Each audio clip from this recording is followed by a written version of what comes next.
өмір кең ой аңсап туып ай. Қош бол деп айттың, тағы да бірдеңе дедің.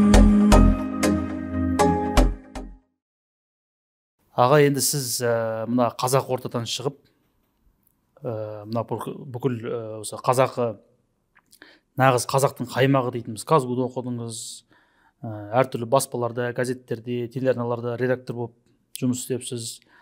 Осы Алматыдағы кезіндегі үлкен рухани ортаның ішінде жүріп келіп, кейіннен осы Астанадағы өкіметіміз, баяғы өкімет деп жазатын ғой, билікті, қазір билік дейтін болдық қой. Сол өкіметіміздің ортасына ішіне кіріп жұмыс істеп жүрсіз. Өйткен адам енді олай ана ортадан шығып мына жаққа келген адам негізінде онша көп емес қой. Сондықтан да сіздің осылай жұмыс істеп жатқаныңыз, нәтижелер де бар екен. Ол біз үшін олжа, және бізге келіп осылай сұхбат беруге келісіп отырғаныңыз да біз үшін үлкен олжа ғой деп ойлаймын. Сондықтан сізге енді басында бір қарапайымдау, құрғақтау, бірақ кіріспе ретінде бір сұрақ қойғым келіп отыр. Осы қазір мемлекеттік тілді қолдауға бағытталған, жалпы осымен айналысатын мемлекеттік мекемелерді бір түгендеп, жалпы солардың жұмысына өзі бір 2024 жылдың бірінші жартысында, мамыр айында қандай мекеме бар, бір айтып өтсек. Мысалға тіл қазына бар, әдебиет тіл институты бар, Байтұрсынов, тіл комитеті бар, қазақ тілі қоғамы, енді ол мемлекеттік болмаса да мемлекеттің қарауында, тікелей қолдауындағы, сосын облыстық тіл басқармалары, қалалық тіл басқармалары бар, әлде тағы да бір нелер бар ма? Өзі қалай, осылардың қайсысы не жұмыс істейді? Енді жаңа өзіңіз айтқан өкімет дегендей, өкімет тарапынан уәкілетті орган бұл тарапта және жаңағы жоғары білім, ғылым және жоғары білім комитетіне қарасты тіл саясаты комитеті деген мемлекеттік орган бар. Негізгі басты орган менің білуімше сол. Ресми. Жаңағы руханият, жаңағы қалғандары соған қарасты подведомственный деп жатады ғой. Сондай мекемелер болу керек. Өзіңіз айтқаннан басқа менде қосарым жоқ. Негізінен осылар ғой, қалалық тіл басқармалары. Жаңағы тіл институты ол ғылыми? Ол таза ғылыми зерттеу институты. Ал тіл қазына Шаяхмет орталығы ол қолданбалы жағы, Иә, қолданбалы. Ол жаңағыдай подведомственный, жаңағы комитетке қарайтын мекеме болу керек. Қазақ тілі қоғамы ол жеке кәдімгі қоғамдық ұйым, бірақ оған енді мысалға президент басшысын қабылдап отырады тұрақты түрде, оны бір қолдау. Енді осы бұның бәрін сұрап отырған жаңағы қалалық облыстық мекемелер бар, соның бәрінен жалпы алғанда мемлекет тарапынан тілді қолдауға, мемлекет тілді қолдауға жылына 6 миллиард теңге бөлінеді екен. Бұл Рауан Кенжехан бір сұхбатында айтып еді, бұны аз деп көрсетіпті осы. Жалпы осы енді мемлекеттің тілді қолдауында өзі екі түрлі жолы бар ғой деп ойлаймын. Мынау тікелей қолдау, мысалға жаңағындай ақша бөлу, осындай мекемелерді ашып қою деген сияқты. Одан кейін жанама түрде қолдау, мысалы президенттің қай тілде сөйлейтіні, телеарналардың сапасы, соларға бөлінетін ақша, одан кейін қазақша мектептерді ашу деген сияқты жанама түрде қолдау бар ғой. Ол енді тіпті көп болу керек. Енді бұның бәрін сұрап отырғаным, жылына осылай 6 миллиард теңге бөлініп жатса, қаншама мекеме жұмыс істеп жатса, біз неге мына жақтан басқаша шырылдаймыз, мысалға, неге біздің жоғымыз бітпейді, осы одан сайын барған сайын қиындай береді? Жалпы өзі қалай ойлайсыз, өзі не болып жатыр өзі? Сізге енді айтуға болатын нәрсе бар, айтуға болмайтын нәрсе бар шығар, дегенмен. Біз қазір енді мемлекет қолдамайын демейтін болу керек. Мемлекет жаңа оның атынан жаңағы әрекет ететін жаңағы тіл саясаты комитеті ғой. Барынша әрекет етеді, қолдайды. Бірақ үлкен саясат бар. Білесіз, біз орыс тілінің ықпалындамыз ғой әлі күнге дейін. Мынау кезінде мынау отарлықтың зардабынан арылу, кәдімгі нақты ресми түрде соған арнайы бағдарлама қабылдап, сонымен арнайы түрде саясат жүргізу, сол қолға алынып жете жүргізілмегеннің кесірі деп ойлаймын. Сол әлі күнге дейін бізде баяғы Колбеннің тұсында есіңізде ме, қос тіл қосқан адам деген саясат болды ғой, жасанды. Иә, естігем сол. Иә, сол сияқты бір одан кейін үш тұғырлы тіл деген болды. Иә, үш тұғырлы тіл деген болды. Сол ресми түрде болмаса да сол инерциясы жалғасып келе жатқан сияқты. Біз қазір толықтай орыс тілінің ықпалындамыз, өкінішке қарай бір қынжылатыны. Соның зардабы біздің шырылдайтынымыздың бас себеп болып отырған сол деп мен ойлаймын. Енді баяғыда бір ұсыныс жасағам, енді ол кім оқыды, кім оқыған жоқ, ол біреуге жетті ме, жеткен жоқ па, өзі білмеймін кімге жеткен. Не осы қазақ тілінің жалпы 3 түрлі жолы бар деп ше. Не осылай кете береміз, өлім мен тірінің ортасында болып. Не бір жолата қазақша көшеміз, не қазақ тілін құртып орысшаға көшейік бір жолата деген ұсыныс айтқам. Сол кезде енді қазақ тілін құрту деген оңай емес қой былай қарағанда. Бірақ дегенмен 6 миллиард жаңағы теңгені бөліп жыл сайын қаншама аудармашыға айлық төлеп, өзімізді өзіміз мемлекет ретінде алдап, не үшін олай қыламыз, әлде уақыты келген кезде өтеміз деп ойлаймын қазақшаға. Осы жағы кішкене түсініксіздеу, екі түрлі әрекет ететініміз ше, мемлекет болып отырып. Енді жаңағы заңдардың жазылуы бар, енді сіз бел ортасында жүрсіз, оның ішінде жүрсіз. Қай тілде жазылады, қалай аударылады деген сияқты. Ол енді заңгерлер айтып жүр ғой, бір заңның, мысалы ата заңның ішіндегі бір бабындағы бір термин келесі бір бабындағы терминмен сәйкес келмеуі мүмкін деген сияқты. Осы үшін енді адвокаттардың, юристтердің, заңгерлердің арасында былай айтылмайтын мәселе, сөз келісім бар дейді, жаңағыдай ашық айтылмайтын. Егер бір дауыл жағдай болған жағдайда орысшасына жүгінеміз деген сияқты құжаттың. Енді өйстіп келе жатырмыз, енді білмеймін бұл қалайға дейін, қашанға дейін бұлай бола беретінін. Қазір тағы да осы мәселелерге кейбір жағынан келіп тоқталатын шығармыз. Енді бір негізінде бір бұлай асықпай ойланып жауап берсеңіз, мүмкін шама келсе тұспалдап болса да шын айтсаңыз, жалпы біз кімбіз, олар кім деген сұрақты мен сізге қойғым келді. Мысалға сіз екеуміз бір шекараның бір жағындағы адамбыз, ол түсінікті. Енді мысалға қазақ ордадан шықтық, үлкен ұстаздарды көрдік, ұстаздарды көргендерді көрдік. Мысалға сіз көрген кісілерді кейін енді солардың алдынан өткен кісілер бізге сабақ берді деген сияқты. Біз енді мына тілдің қаншалықты маңызды екенін түсініп, бұрынғы кісілерді оқып, әбден сөйтіп өстік, солай сол ортада келе жатырмыз енді. Біз қазақ тілінің мемлекеттік, толық мемлекеттік тіл болғанын тілейтін адамбыз.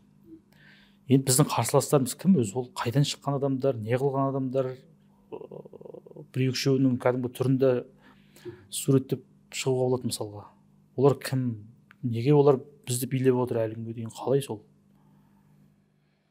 Өкінішке қарай, мынау тәуелсіздік алғаннан кейін бізде жаңағы осы әсіресе қазақтың жағдайы басқа халықтармен салыстырған кезде ахуалы өте күрделі болды. Бізде енді білесіз ғой, 39% ғана болып қалдық. Өз жерімізде отырып, өз елімізде халықтың саны 39% болған біздер ғанамыз. Сондықтан кезінде ашық, кәдімгі ашық та жасырын да орыстандыру саясаты жүрді ғой тәуелсіздікке дейін. Құдай сақтаған екен. Енді тәуелсіздік алмаған кезде не болатынын мен елестете алмаймын. Әлі күнге дейін соны оңалмай келе жатырмыз. Сол кездегі инерция әлі жалғасып келе жатқан сияқты. Мына қазақ тіліндегі қазақ өкіметіндегі дейміз ба, жалпы қазақ қоғамындағы мынау тұтқалы негізгі орындар, мысалы билік дейік, байлық дейік, солардың көбі менің өзімнің жеке енді субъективті пікірім деп санауға болады. Орыс тілділердің орысша ойлайтын, орысша жазылатын, жаңағы жұмыс тілі орысша дейтін, жұмыс тілі деген ұғым бар ғой қазір. Ауызекі қазақша сөйлейді, әңгімелеседі сізбен, қазақ сияқты, бірақ қазақша заң жаза алмайды, қазақша хат жаза алмайды дұрыстап. Сондай санаттағы адамдардың қолына көшкен сияқты. Солар қызметте де көбірек, байлықта, билікте, соның барлығы соның салдарынан шығатын сияқты. Көшкен сияқты болғанда, о бастан солардың қолында ғой енді. Иә, сонда қалып қойды деуге болады енді, нақтыласақ. Енді бер жақтағы тетіктерде отырған кісілер бар, мысалға телеарналар, газет журналдар, бұлардың сапасының төмендеп кетуіне енді олар жеке келіп сондай адамдар таңдап алмайтын шығар. жалпы бұл жерде енді тек қана олар ғана емес, басқа да бір біздің мысалға біз күресетін қателердің авторлары олар қайдан шығып жатыр, жалпы бір үлкен бір құбылыс сияқты негізі. Соның барлығы бірінен бірі туындап жатыр ғой. Жаңағы мысалы барлық нәрсе алдымен орысша жасалады, барлық құжат. Жаңа өзіңіз айтқан, біздің осы уақытқа дейін түпнұсқа қазақ тілінде жазылған тек 2-ақ заң бар осы уақытқа дейін. Жұрттың барлығы біледі оны. Ал қалған барлық заңдар, о бастан қазір депутаттар мәселе көтеріп жатыр мәжілісте, заң қазақша жазылсын деген орынды талаптар қойылып жатыр. Бірақ бір кезде маман болған жоқ, шыны керек. Өйткені жаңа ашықта жасырында жаңа орыстандыру саясаты болғандықтан біз әбден орысшаландық. Маман болған жоқ, сөздіктер болған жоқ.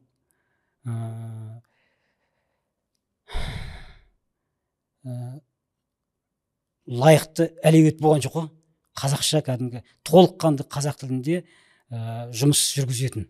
Енді осы жерде кішкене бір дау айтып көрейін аға сізге. Мысалға сіздің жас кезіңізде қазақ тілі қоғамы құрылды, мысалға Әбдуәлі Қайдарлар болды, марқұм, қаншама жұмыс істелді, үлкен шалдар бар кезі әлі. Қаншама жұмыс перестройкадан бері қарай, қайта құру кезеңінен бері қарай 90-шы жылдардың соңына дейін көп жұмыс істеліп жатады негізінде. Жаңағы заңдарда сол кезде қабылданды, алғашқы жаңағы нағыз әлеует жоқ дейтін кез ғой, былай қарасаңыз. Одан кейін ол даму көреді ғой негізінде. Бірақ мен өзімнің ойым, сіз мүмкін қатедерсіз, мүмкін дұрыс дұрыссыз, осыған дейін де бір рет айттым ой деймін. Біз енді Ресейдің саясаты бізге ықпалын тигізіп отырады ғой. Ельциннің кезінде бұл кісі енді біраз демократ болды да ерік берді. Бізде де сол ерік беріліп көп жұмыс істеліп қалды ма деп ойлаймын. Қалай билік ауысты ол жақта, бізде де саясаттың бағыты өзгерді да. Бергі уақыт біздің соңғы 20-25 жылымыз, 25-ке жете қойған жоқ, 21-22 жыл шығар мүмкін. Сол уақытта көп нәрсе неге істелмей қалды ғой деп ойлаймын. Өйткені әлеует жоқ дейін десеңіз, мүмкіндік берілсе, қазақтың ішінде оны істей алатын адам жоқ дегенге сену қиын мысалға. Сіздер қайдан шықтыңыздар, мысалға біз қайдан шықтық, бізден мықты кісілер бар қаншама. Олар әлі ерік берілмегеннен кейін жүр ғой мысалға. Сондықтан да бұл жерде әлеует жоқ дегеннен кейін шыдамай айтып отқаным ғой, әйтпесе ол істелмей қалғаны тек қана жаңағындай көбісі енді сол әріге апарып тірейді ғой, тәуелсіздікке дейін кезеңге тірейді. Бірақ сол мен таңғалатыным, тәуелсіздіктің алғашқы жылдарында істелген жұмысты көрсеңіз, мысалға енді ол сіз білмейді білесіз ғой, анық жаңа қазақ тілі қоғамы құрылған кездерде істелген жұмыстар, қаншама терминдердің жасалғаны, біз оны қазір ол біздің поэзиямызда жүр, мысалға кейбір сөздер, ол әндердің ішінде жүр, прозада жүр ол сөздер, мысалға кинода жүр, кейбір сол кезде ойлап табылған сөздер, мысалға оған дейін болмаған сөздер қазір еніп кетті ғой қазақтың тіліне. Термин жасауда болсын, басқада болсын қаншама жұмыстар істелді. Енді одан кейін кезеңде біз көбінесе сол кезде ұтылып жатқан сияқты көрінеміз.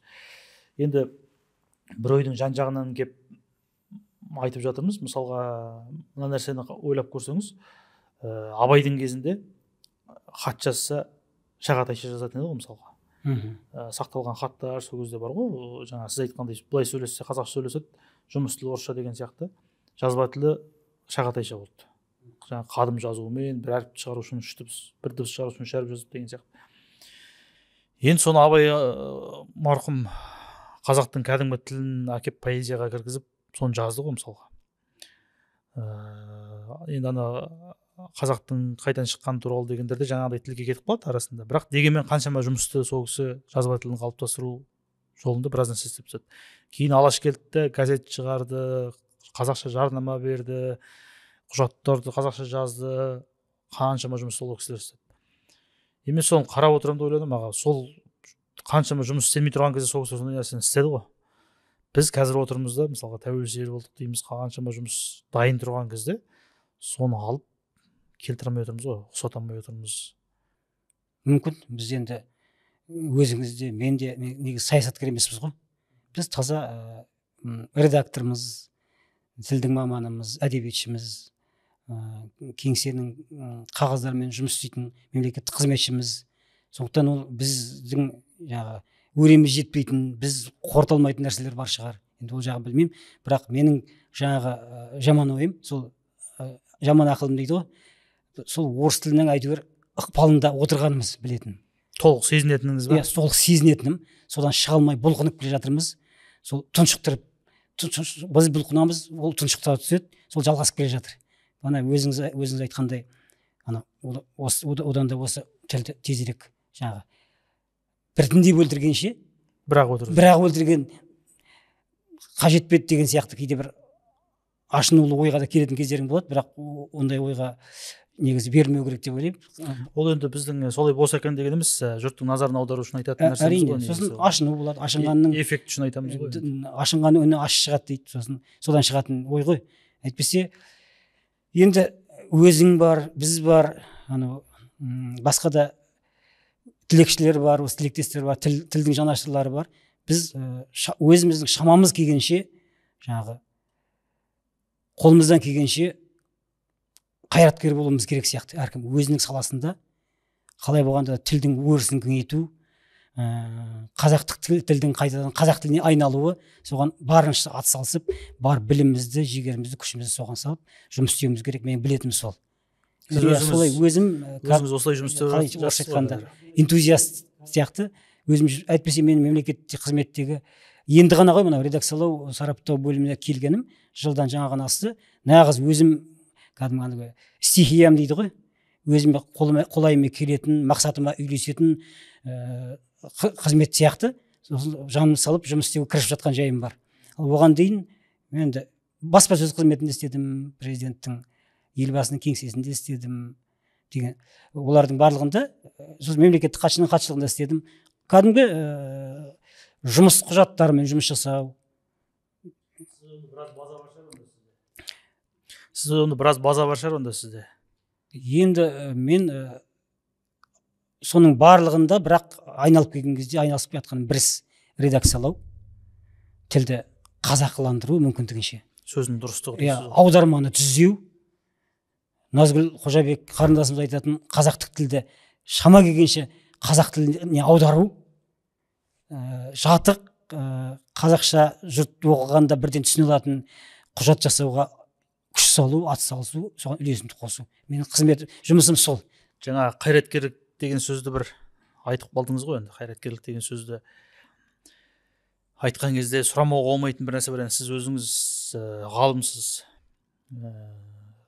қанша дегенмен ғылыми дәрежеңіз бар, ғылыми ортадан шықтыңыз, өзіңіз ақынсыз, шығармашылық ортаны да жақсы білесіз. Осы кісілердің қайраткерлігі ұйықтап қалған ба, әлде бір келісімге келген ба, осы қалай екен? Осы неге бұл кісілер бір, мысалы сіз шырылдап көріп тұрып шырылдаған нәрсені олар неге көрмейді? Ақындар сөз ұстаған, тілші ғалымдардың мойнында тұрған нәрсе бұл таза. Неге мына қолданбалы жағына араласпайды? Осы бірінші ақындарды немесе бірінші ғалымдарды қайсысы жақынырақ сізге? Жеке-жеке есіңізде тұрып айтып көріңізші, неге бұлар осындай? Енді біреуге бірдеңе істемейсің деп кінә артудың өзі дұрыс емес шығар мүмкін. Біз үйтіп деп отырған жоқпыз, бірақ мынандай болып, мысалға бір ақынды немесе жазушыны ойлап көрейік. Ол не деп шығарма жазып отыр? Егер оны балалар оқымайтын болса, кейінгі ұрпақ оны оқымайтын болса, мысалға, ол күйіп бара жатқан жұмысқа неге алаңдамайды? Мен соны түсінбеймін негізінде. Мүмкін енді басқалар үшін жауап бермей ақ қояйын. Менің алдымнан құжаттар өтеді ғой, ресми құжаттар. Енді мемлекеттік қызметте істеп келе жатқаныма 15 жыл болып қапты. Сол кезде жаңағы қазақтық тілдегі сірескен құжаттар көп келеді. Сосын ол менің алдымнан өткеннен кейін, көзімнің алдымнан өтіп жатқаннан кейін жаным шыдамайды. Ал ол кісілер, ақындар, оны дәл ол беттесе қоймайтын шығар практика іс жүзінде. Олар көңілі қалаған кітапты алып оқиды, әдеби шығарманы оқиды, мәселен. Мүмкін соларға түрткі жоқ шығар деп ойлаймын. Бір ғана себебі болуы мүмкін. Оларда телевизор көреді, оларда газет оқиды, толып тұр ғой бүкіл жерде. Иә, солай. Сосын бізде бір жалпы ұлттық намыс деген нәрсе бар ғой. Жалпы халықтық ұлттық намыс деген сол клиникалық өлім ахуалында сияқты. Намыс жоқ. Намысымыз ұйықтап қалғанда, ұлттық намыс оянбай тұрған сияқты. Ғалымдар енді сіз білесіз ғой, танисыз ғой кісілерді.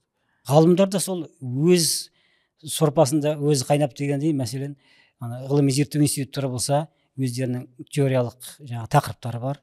Солардың шеңберінде айналысып, жаңағы мына қолданбалы өмірден оқшау, өз бетімен, өз істерімен ғана айналысып сөйтіп жатқан сияқты болып маған көрінеді. Неге осылай енді бұл қалай бұл соны? Бұл енді Халықтың миы сияқты адамдар ғой бұлар, ойланатын орталығы сияқты былай. Халық мысалға соғыс болса жауынгерлер шығады, мысалы әскери адамдар алға шығады. Нарықтық экономика кезінде кәсіпкерлердің мойнына жүк артылады деген сияқты. Енді мынау рухани бір қақтығыс, соғыс боламыз ба болмаймыз ба деген нәрсе тұрған кезде жайбарақат қалай жүреді соны? енді жалпы Оларға қозғау салу үшін не істеу керек? оларды сол жалпы қалам ұстаған қауым, тілдің төңірегіндегі ғылыммен айналысып жүрген қауым тілге жаны ашымайды деп ойламаймын мен негізі. Барлығы, бірақ олардың қолында бір тетіктер жоқ болуы мүмкін. Олар өз шығармалары, олардың мысалы қаруы, олардың жаңағы алаңы, әрекет алаңы, мысалы өздерінің шығармашылығы. Мына Әрине бәрінен қайраткерлік күтуге болмайды, ол енді табиғи заңдылық қой, бірақ енді тіпті аз сияқты бізде осы бір ауыз артық қимылдайтын адам, бір ауыз артық сөз айтатын, бір қадам артық қадам жасайтын адам. Мысалға осыдан 15-20 жыл бұрын Рахманқұл Бердібаевтардың бар кезінде марқұм сол кісілердің қатарластарында осындай пікір айтып жататын сондай адамдар көп болыпты. Тіпті сол Рахманқұл Бердібаев ой деймін, неге 12:50 деген сияқты сағат сөйтіп айтады, 1-ге 10 қалды деп неге айтамайды бұлар деп соған күйіп пісіп сөйтіп бір пікір білдірді. Қазір біз ол 1-ге 10 қалды дегенді жоқтауға шамамыз келмей қалды ғой мысалға. Ол қалды, жайына қалды ол мысалға. Қазір енді үйтіп бәрі жетісіп, бәрі әйтеуір бір опай түгел сияқты жүреді ғой. Жаңағы тілшілеріңіз болсын, тілшілер енді ол былай жарыққа да шықпайды өз беттеріне өздері. жаңағы мен айтқандай өзінің әрекет алаңында, өзінің шығармашылығында ғана сонымен айналысып оқшау қалған сияқты деп ойлаймын. Мемлекеттік саясатта мүмкін бір кәдік бар ма, оны енді мен оған төреші таразы бола алмаймын. Былай қарағанда енді біз бір қылмыстық кодексте бар нәрсені айтып отқан жоқпыз ғой, мысалы қауіп төнетіндей. Сіз міне қылмыстық кодекс дедіңіз ғой. Иә. Осы қылмыстық кодекс дегеннің өзі орысшаға кері аударсаңыз, анау Алмас Жұмағали деген бауырымыз шырылдап айтып жүр ғой. Сол өте құлаққа кіретін сөз. Преступный кодекс деген сөз ғой, қылмыстық кодекс десең.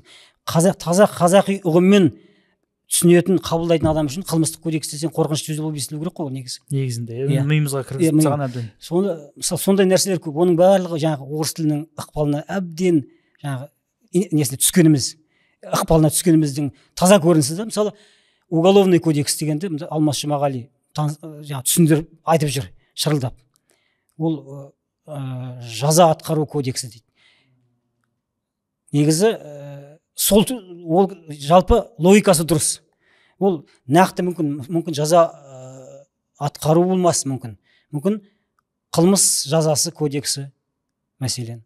Ана әйтпесе екінші жағы бар ғой, әкімшілік кодекс деген бар ғой бізде. Жаза кодекс дейсіз. Мысалы әкімшілік кодексі деген, екіншісін әкімшілік кодекс деп, әкімшілік жаза кодексі, мына уголовный кодекс дегенде қылмыс жазасы кодексі деп кәдімгі қазақыласа, ол өте жөн болар еді.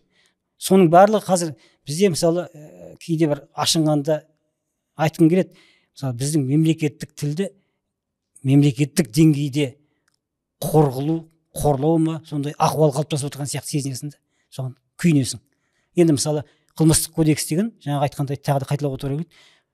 Адам шошып кету керек қой, қылмыстық кодекс деген естігенде. Ол қылмыскердің кодексі деген сияқты сөз ғой негізі, қылмыстық кодекс деген. Қылмыскерлердің арасында заң сияқты. Иә, қылмыскерлердің өзінің заңы деген сияқты. Ол олай болмау керек. Ол енді Алмас Жұмағали өте жақсы айтып жүр, көпке ой салып жүр. Ол қылмыс жазасы кодексі, әкімшілік жаза кодексі болу керек. Сол түзетілмейтіні. Оны түзету үшін сосын ол жалпы оңай емес екен. Мен мысалы жаңағы редакциялау жұмысына барып мәжілісте араласып жатырмын ғой, бастап жатырмын, бір жылдан асты. Сонда қатып қалған жүйе. Айтқан, жаңағы сен дұрыс айтқан нәрсенің өзі бұрысты дұрысқа жөндеу өте қиын екен. теріске шығару деген сияқты. Дұрыс нәрсеге қарсы шығатындар көп. Түрлі себеп, түрлі сылтау. Бағана сол біздің қарсыластарымыз аналар кім дегендегі сұрап отырғаным сол ғой. Енді былай, бұл негізі үлкен сұрақ екен, қазір мен осыны кейін түсіне бастадым. бұл үлкен мәселе. Үлкен сұрақ дедіңіз ғой жаңа. Біз қазір ана вопрос деген бәрін сұрақ дейміз ғой біз. Бұл негізі мәселе Бұл негізі мәселе ғой. Бұл өте күрделі мәселе де. Өте күрделі мәселе. Өз көзім жетіп жатыр. Мәселен кеше осы сұхбаттың алдында ғана енді өзіңіз көрдіңіз ғой. Мемлекеттік сатып алу деген тіркесті, мүгедек тіркес қой енді мысалы. Мүгедектік сатып алу. Сатып алу дегеніңіз қалай болған кезде де ол етістік болып жаңағы мемлекеттік деген сөзбен жаңағы тіркесті құрауға тиіс емес сөз болатын. Оған келеміз аға қазір. Оны практикалық жағына бір нетіп жаңағы теориямен араластырып бір соғып өтсек деп былай мәселенің ішіне кірсек деп ойлап отырмын. Жаңағы енді қылмыс жаза кодексі дедіңіз ба? Қылмыс жазасы кодексі деп десе болар ма еді деп бір тағы бір вариант кеше ойыма келіп еді.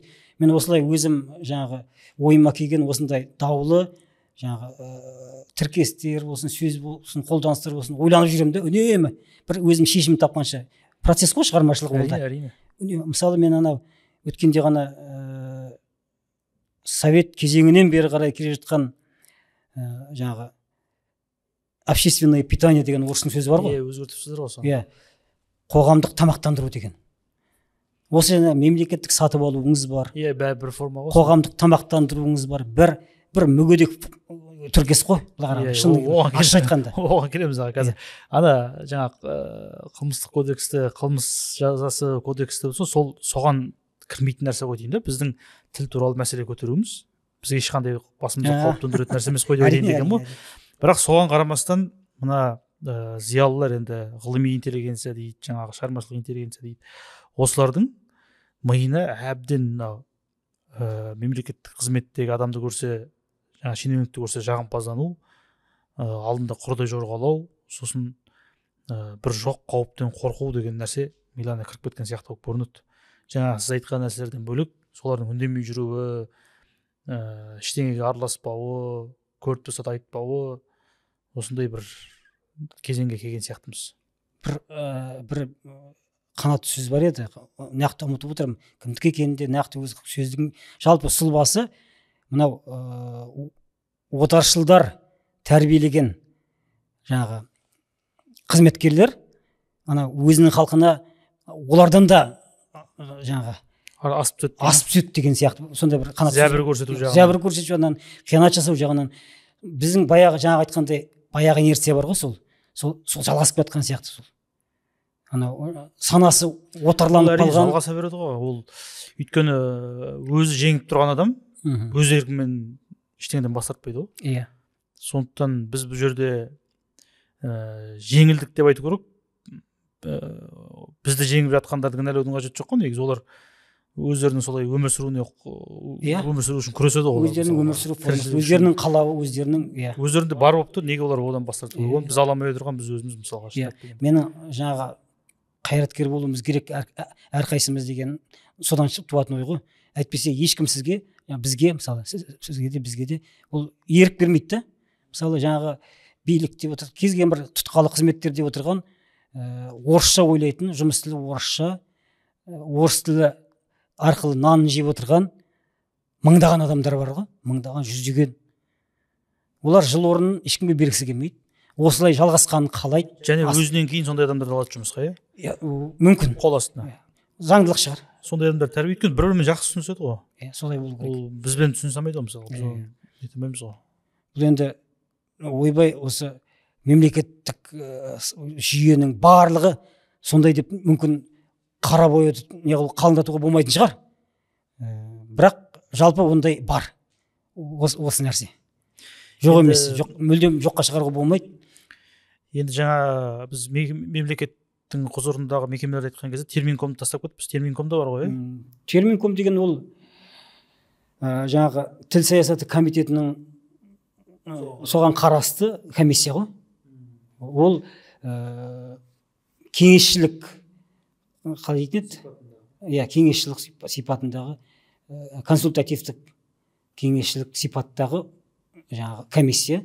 Ол мысалы оны жаңағы сізбен біз айтқандай көрінбейтін қарсыластарымыз, біз таппас білмейтін, атын айта алмайтын, солар мысалы кейде өзінің қажетіне қарай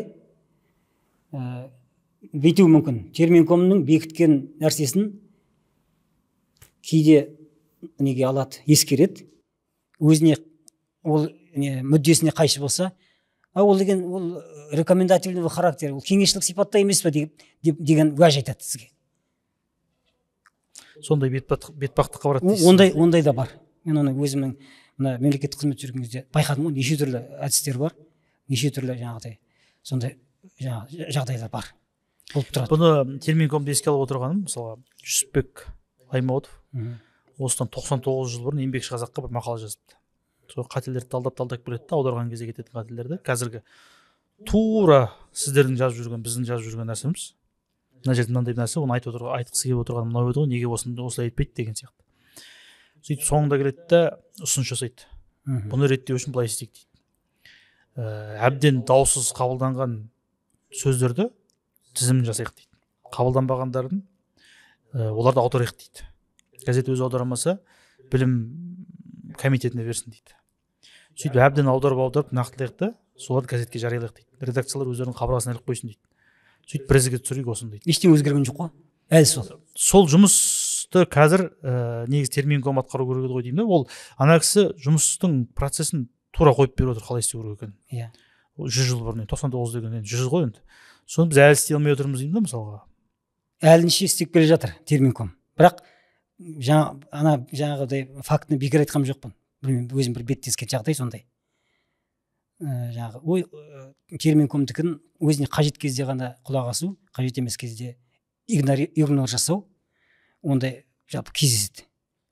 Енді әйтпесе терминкомда мәселен мен мүше болып көрдім. Ол кәдімгі қоғамдық жұмыс қой. Терминкомға жаңағы тіл саясаты өз құрамын жасақтайды. Сосын 90-на бір рет отырыс өтеді. Сол кезде талқылауға шығаратын терминдерді ұсынады. Барлығына жеке барлық адам жаңағы көз алдынан өткізіп өзінің бағасын береді. Қарсы болса қарсылығын білдіреді, қолдайтын болса қолдайтынын білдіреді, болмаса өзінің ұсынысын береді, соны қорғайды. Сосын әрқайсысы жеке өзі жаңағы оны алаң деген не бар терминкомның сайтында. Сол алаңда өзінің дауысын береді. Содан кейін бас қосып бір оған бөлінетіні бір күн немесе жарты күн, әйтпесе асып кеткенде 2 күн уақыт бөлінеді. Соған жаңағы 3000 термин ортаға тасталады. Ол өте көп негізі. Қазір терминком конвейер сияқты жұмыс жасап жатыр да, мен өзім көрдім. Анау өте тығыз. Сондықтан бұл мен ойлаймын, өзі жалпы вручную дейді ғой. Арасында терминкомның жұмысында да оның негізі реттелетін жерлері бар. Оны енді басшылық өздері ескеріп, өздері де біліп отырған шығар. Мысалы 3000 термин деген, және ол түрлі саланың адамдары ғой, нелер, терминкомның мүшелері. Ал анау мысалы бір санаулы ғана жаңағы саланың ұзыншыбақ терминдерін береді. Оны терминкомға мүше болып отырған, ана көз алдынан өткізіп отырған адам оны түсініп үлгермеуі де мүмкін да. Конвейер сияқты кетіп жатыр. Сондықтан шалалық, асығыстық, сондай жұмысы дұрыс ұйымдастырылмаған болып тұр ғой. Ондай бір салалықта мен байқауымша бар сияқты. Соны мүмкін ескерді ма осы бертінде терминком. Мен осы соңғы отырысына терминкомның бұған дейінгі былтырғы отырыстарына мүшесі ретінде қатыссам, биыл мүшесі емес, талқылауға термин ұсынған тараптың өкілі ретінде қатыстым. Сол кезде байқағаным, уже аз 180 ба сондай ғана термин талқылауға шығарылды. Жақсы. Ол жақсы. Оның өзі көп. Бірақ 3000-ның қасында ол әлде қайда жақсы. игеріп үлгересің. бір сөзді ол нәрсенің не екенін түсініп, одан кейін ұсынылып отырған сөз соған сәйкес келе ме, сәйкес келмей, соны ойлап үлгергенге дейін біраз уақыт кетіп қалады. Әрине, ол деген процесс қой. Ал енді оны 3 деген 1,5 мың неше секунд. Былтыр біз сөйтіп жасадық. Әр неге бір апта уақыт береді. Отырысқа тақаған кезде, асып кеткен кезде, оңған кезде 3000 терминді береді сізге. Сіз өзіңіз жұмыстағы адамсыз. Қызметіңіз бар, айлық алып отырған өзіңіздің парызыңыз бар. Соны атқарып отырсыз. Мемлекет қоғам қызметке терминкомның мүшесі ретінде 3000 терминмен жұмыс жасауың керек. Оған деген көп жұмыс қажет болады. Сөздік ақтару керек болады кейде. Сондықтан енді терминком қазір бір басшылығы қазіргі бір жаңадан осындай бір әдістерге жүгіне бастаған сияқты болып маған көрінді. Енді соны мүмкін лайым, енді біздің басқа неміз жоқ. Сенгеніміз қарғайын десем жалғызым, қарғамайын десем жалғызым деген сияқты. Терминкомға біз үмітіміз зор. Ол терминком сол жұмысы дұрыс жолға түссе екен, ұйымдасып бір талқыланған термин 23-ші жылы бекітілген термин 24-ші жылы басқаша болып қайтадан бекітіп өзгеріп жатпаса екен. Ал бұны бекер айтып отқан жоқпын. Өйткені жыл сайын деуге дерлік қайтадан өзгеріп жатқан терминдер кездеседі, жоқ емес. Өйткені жаңағыдай асығыстық, жаңағыдай тым тығыз уақыттың несіне байланысты шалалыққа, жаңағыдай қателікке жол беріледі. Енді бұл жаңағы үлкен сұрақ емес, үлкен күрделі мәселе дедіңіз ғой. Күрделі мәселені шешудің жолы сол президент өзі қолға алып, осы бүкіл қазір дирижері жоқ оркестр құсап жан-жаққа қарап бір музыканы тартып тұрған оркестр сияқты болып тұр ғой. Қазір әр мүшесі әр жаққа қарап, біреу енді бастап жатса, біреу бітіріп деген сияқты. Баяғыда Ахмет Жұбанов ең бірінші оркестрді құрған кезде жан-жақтан домбырашыларды жинап алып, ал енді қай күй еді ғой, Сарыарқан тартыңдар деген ғой. Сөйтсе тартып жатыр дейді, енді әрқайсысы жамырап жан-жаққа тартып жатыр дейді. Қараса біреу тартпай отыр дейді бір кісі. Сіз неге тартпайсыз десе, мен Сарыарқан бағана біткен деп айтады дейді. Сол сияқты осылардың бәрін бір президенттің өзі қолға алып, үлкен кәдімгі жұмыс қып, соны міндет қып, бізді енді қазақ тіліне көшіріп жүрем демей ақ қойсын, заңымызды бәрін қазақ тіліне көшіріп, дәл қазір көшірем демей ақ қойсын. Болашақта көшіретін кезде дайындап қойық деп ең болмаса бастап кетсе қазір. Құжаттардың тілін бір ізге келтіру, іс қағаздар тілін бір жолата стильді қалыптастырып тастау, ғылыми тілдің термині бар, басқасы бар. Бұл бір 7 жылдай ма кейін уақыт алатын жұмыс қой деп ойлаймын. Аяқ астынан қазір сальтоға түскен сияқты айналып қазақша болып кетеміз деген өтірік әңгіме. Петиция жариялап, орыс тілінің мәртебесін алып тастайық дегендердің бәрі ол далбаса нәрсе ғой деп ойлаймын мен өзім. Дайын емеспіз ғой, дайындау керек қой бірінші. Біз кері кетіп бара жатырмыз қазір. Осында мысалға бірінші президентіміз Назарбаев шекараны шегендеп деген сөз бұрыннан бар ма, кейін шыққан сөз ба білмеймін осы. Шекараны шегендеп деп тұрақ тіркесіп қалды мысалға. Сөйтіп көп айтады мысалға. Сол кісіні айтқан кезде Астананы салды деген сияқты. Енді мына президентіміз кеткен кезде осы қазақтың қоғамына болашақта осы елдің иесі болып қалатын бәрі қазақ шығар деп ойлаймын. Иә. Сол қазақтың санасында қалатындай осы кісі мемлекеттік тілдің мәселесін шешіп кетіп еді деген сөз қалса деп өзім армандағам. Бірақ ол кісілерге біздің дауысымыз жетпейді. Бірақ енді шығар жолы осы ғана ғой деп ойлаймын. Мен басында әрі ойладым, бері ойладым, мына жағын ойладым.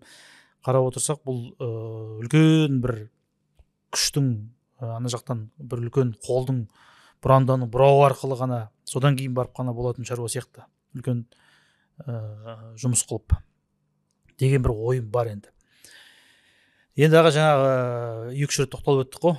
Мына сөйлем мүшелерінің, сөйлемнің ішінде сөздердің бір-бірімен байланысу тәсілдері бар ғой. Қиысу, меңгеру, жанасу, матасу, қабысу, осы бесеу.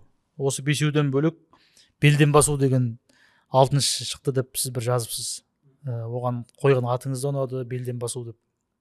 Белден баспаса енді ол сөйлем бір-бірімен байланыспайды, екі сөз. Бірақ ол біздің министрліктердің атында тұр, біздің бүкіл жаңағы іскерлік, іс қағаз стиліміздің ішіне кіріп кеткен болып тұр ғой. Осы туралы бір айтып өтсеңіз, өйткені жаңағы сіз Назгүл Қожабекті бір айтып қалдыңыз ғой, өткен жолы біздің сұхбатымызға келген. ол айтады, мен өлген кезде көмектессек түппен алысқан деп құлпытасыма жаңағы көктасыма жазып қойыңдаршы деп. Сол сияқты әркім бір проблеманы жаңағы бір мәселені шешетін болса үлкен жұмыс қой негізінде. Мен тақым қысып Назгүлге тілектес болып отырмын, осы көмектесіп реттесе екен тезірек деп. Сол сияқты мына белден басу деген нәрсені құртсаңыз, ол да үлкен жұмыс қой. Енді жемістері бар сияқты алғашқы. Иә, мынау философияда бір не бар ғой, нәтижесіздіктің өзі нәтиже дегенде, оның қасында нәтиже жоқ емес. Кеше анау өзіңіз көрдіңіз, мемлекеттік сатып алу деген мүгедек тіркесті, енді айтуға тура келеді, қатты болса да шын мәнінде солай ғой. Мемлекеттік сатып алу деген екеуі екі жақ қарап тұрған сөз ғой. Екеуі мүлдем ана мемлекеттікпен сатып алу деген тіркеспеуге керек еді. Бірақ соны жан ұшырып, жаңағы мен енді қысыла қыз болдық дегендей, мен амалсыздан сөз ойлап табуға мәжбүр болдым. Өйткені жаңа айтқандай соңына шығармашылық ойланып жүрдім, бұны қалай істеуге болады. Государственные закупки, оны өте тұрпайы түрде қалған ғой, енді жаңағы грамматикалық қайшылыққа құрылған тіркес сымақ жасалды. Ондайлар көп жаңағы. Парламенттік тыңдау, мен жаздым ғой, өзіңіз білесіз, ұзын шыбақ. Цифрлық даму деген сияқты. Министрліктердің аттары, және жаңа айтқан қоғамдық тамақтандыру деген, мысалы, алғаш естігенде таза қазақи ұғымдағы адам тыңдайтын болса, қоғамдық тамақтандыру қалай түсінуге болады? Бүкіл 20 миллион қазақтың қоғамы отырып бір мезгілде отырып тамақ ішу ма? Әлде біреулер шықты, жоқ, тамақтандыру емес, онда тамақтану дейді. Мен айтам, оның қандай айырмашылығы бар? Тамақтану ма, тамақтандыру ма? Тіркес дұрыс емес қой, қоғамдық тамақтандыру. Енді қоғамдық тамақтану осы жаңағы айтқаныңыз болып шығайын деп. Сондықтан бұның несі көп ойландым. Синонимдердің төңірегінен жаңағы общественность деген орыстың сөзін қазақша контекстке қарай жатық болу үшін, контекстке жатып үшін, мысалы оны қоғам деп аударуға болады, жұртшылық деуге де болады, әлеумет деуге де болады, көпшілік деуге де болады, мысалы. Иә? Соның ішіне, мысалы, жаңағы қоғамдық тамақтандыру дегеніміздің өзі не? Общественное питание, ладно, қоғам қазақшасын айтпай қояғы, өйткені мүгедек болып тұр. Зерттеп келген кезде ол кәдімгі ресторан, дәмхана, асханалар, соның жүйесі, соның жұмысын ұйымдастыратын сол сала ғой. Қоғамдық тамақтандыру деп отырғаны. Оны, яғни көпшілік тамақтанатын жерлер. Көпшілікті тамақтандыратын жер. Көпшілік қой енді, қоғам дегеніңіз ол жерге дәл келіңкіремейді. Көпшілік деген жатық келіп тұр. Мысалы, қазаққа жаңағы қоғамдық тамақтандыру дегенді бірден түсіну қиын болса, көпшілікті тамақтандыру десеңіз түсінікті бірден. Және сөз тіркесі көпшілікті тамақтандыру жатып тұрды. Кәдімгі сөздердің тіркесу заңдылығына, сол заңдылықпен кәдімгі үйлесіп жасалып тұр. Осындайды ұсындық. Сосын жаңа мемлекеттік сатып алу дегенде де мен жаңағы қаржыгерлерден, сол мемлекеттік сол саланы мамандарынан сұрадым. Жаңағы үйлестіру үшін бұл қай септіктің жалғауын жалғаймыз? Мысалы, соңынан ба? Иә. Мысалы, мемлекет дегенге. Мемлекетке сатып алу деген етістік болып тұр ғой бұл жерде, қазақшасында. Мемлекетке сатып алу ма, мемлекеттің сатып алуы ма, әлде мемлекеттен сатып алу ма, бұл не қылған процесс бұл? Негізі бұл мемлекеттің сатып алуы. Сөйтсе, бұның ішінде екеуінің жақындайтыны, ең дұрыс келетіні не мемлекеттің сатып алуы, іліксеп дегенде тұру керек. Анау етістік, егер етістік деп қабылдайтын болсақ. Солай ғой? Болмаса, ол мемлекеттен, бюджеттен ақша бөлінеді. Мемлекетке сатып алады. Осыны ұсындым, мен айттым.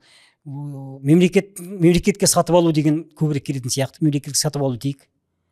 Бірақ енді ол басқа сөздермен келген кезде проблема шығады ғой жаңағы. Міне сол проблемалар ғой, содан қорыққандар жоқ, бой болмайды дейді ғой. Сосын мен не істеймін енді, ойланам. Мемлекетке сатып алуға деп кетесіз ғой мысалға. Сосын отырып ойланам. Сосын амал жоқ, жаңағы амалсыздан сатып алым деген жаңағы оларда орыстың грамматикасында закупка деген, оның ішінде ол процесті білдіріп тұрғанның өзінде де ол бәрібір тұлғасы, есім тұлғасында болып тұр, закупка. сосын соған келетін сөз ойлап табу керек деген шешімге ақыры тоқтамға келдім. Әйтпесе қазір закупка, орыс тіліндегі закупить, покупка, покупать, приобретать, приобретение, выкупать, бәрі сатып алу. Қай сөзді қарасаңыз бәрі сатып алу. Енді олай етсіздігі сатып алу, жаңағы есім тұлғасындағысы. Есім тұлғасындағысы, есім тұлғасындағы бәрі сатып алу. Сондықтан маған тура келді. Сатып алым деген сөзді ұзақ ойланып жүрдім, ол бірден ойыма келе қойған жоқ. Сосын ойладым, я мысалы қазақта сатып алды деген адамның аты бар ғой. Сатып алды дегенді біріктірді, сатып алды. Үстінеге жасамасқа. Сосын бір күні ойыма эврика деген сияқты келді. Ол сатып алым дегенді қолдан қиыластырып сөйтуге мәжбүр болдым, амал жоқ. Енді қарсы сатып алым болды бәрі. Соған қарсы болатындарды түсінемін. Өйткені ол өмірі естімеген, көрмеген сөз, құлаққа, көзге біртүрлі көрінеді, ол оғаш. Оған үйренуге уақыт керек, қабылдау керек. Көкжиек деген сөз бұрын болған жоқ, бірақ қазір. Сол сияқты ғой. Сосын оны іздену барысында мен басқа да сөздерді, осыған қанатта сөздерді зерттедім. Мысалы, мен сізге бір қызық айтайын, оқырмандарға да көп адамға жаңалық болуы мүмкін. Мына сатылым деген сөз бар қазір. Сізге жат емес, естіп жүрсіз, сатылым. Жаппай сатылым, распродажан жаппай сатылым дейді. Сол сөзді мен сізге айтайын, арнайы тексеріп қарап шықтым. Ешбір сөздікте кірген жоқ осы сөз әлі. Кейін шыққан сөз ғой. Сатылым деген сөз. Қаралым, оқылым бәрі қазір сол лыммен жасалған. Осы кейіннен жасалған тұлға, пайда болған тұлғалар ғой. Сол сатылым дегенді электрондық сөздіктерде де жоқ. Кітап болып шыққан сөздіктерде ешқандай сатылым деген сөз жоқ. Бірақ халықтың құлағына үйлесті ғой. Кіріп кетті ғой. Кіріп кетті. Халық кәдімгі өзінің төл сөзі сияқты жақсы қабылдады. Сатылым деп айта беретін болды. Сол сияқты неге жасамасқа деген ойдан туды ғой. Жаңа сатып алым дегенді сөйтіп жасадым.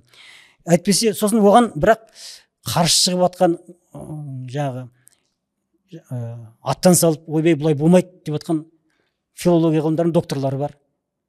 Ол сонда қалай болады? Сатып пен алу деген, ол біріктіру деген, ол қалай түсіндіресіз деген сияқты нелер шықты. Енді ол түсіндіретін ештеңесі жоқ, ол кәдімгі бар нәрсе. Сирек кездескен өзінде жаңа мысалы ең бірінші жаңа сатып алды, адам аты жақсы. Ол енді адам аты ғой жақсы деп айтсын.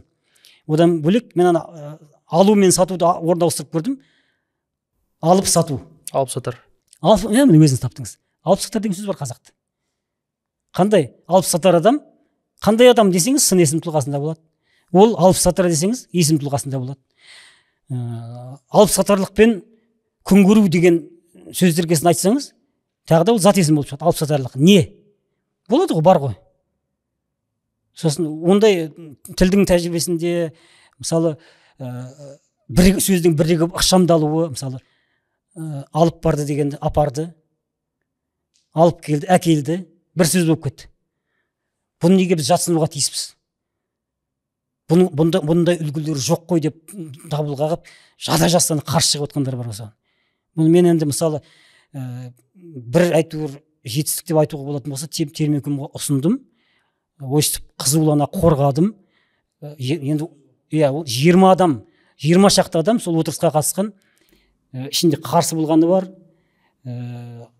ашық қарсы болғаны бар, кейіннен сырттан жаңағы сөз айтып қарсы болғандар бар.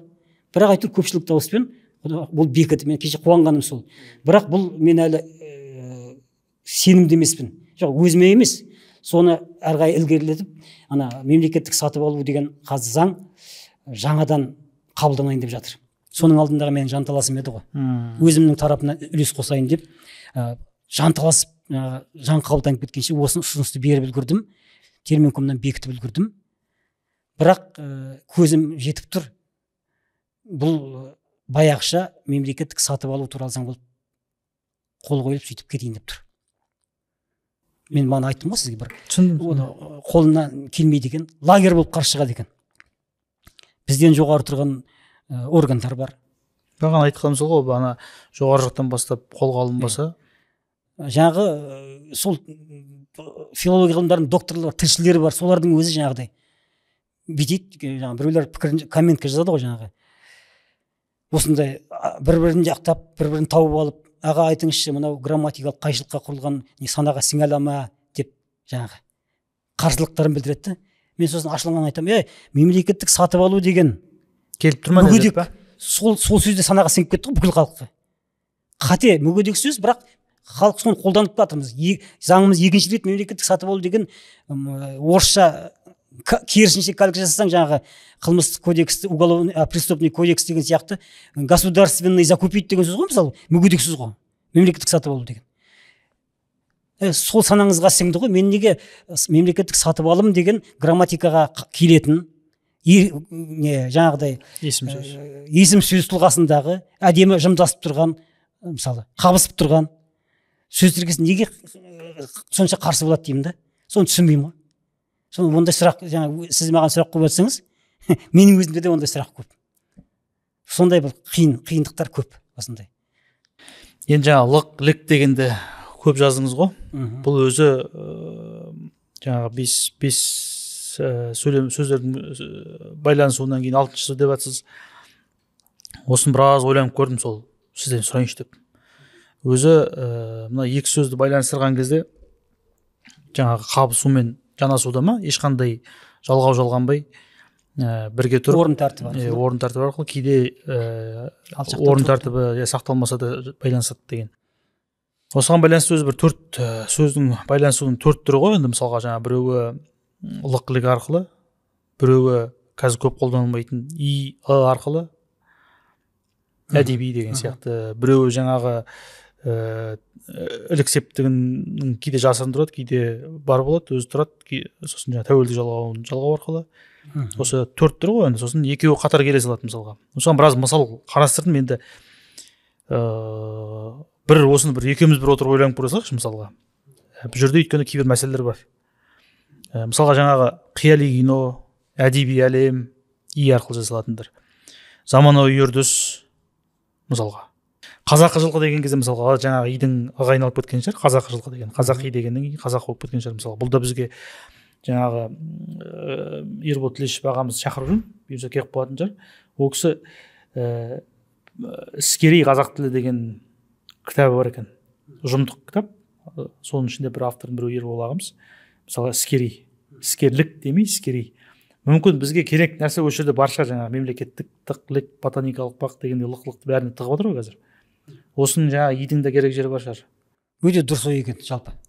Өте қосылған. Текке қалып баратқан кішкене қазақша жатық шығатын, бұрынғы біздің сөздерді жаңағы байланыстыру тәсілімізге жат емес. Оп-оңай. Тәжірибемізде бар нәрсені ешқайсысын жасынбауымыз керек та біз. Енді осы мысалы Әл-Фараби дегендер де болды ғой, осы тағы жаңағы.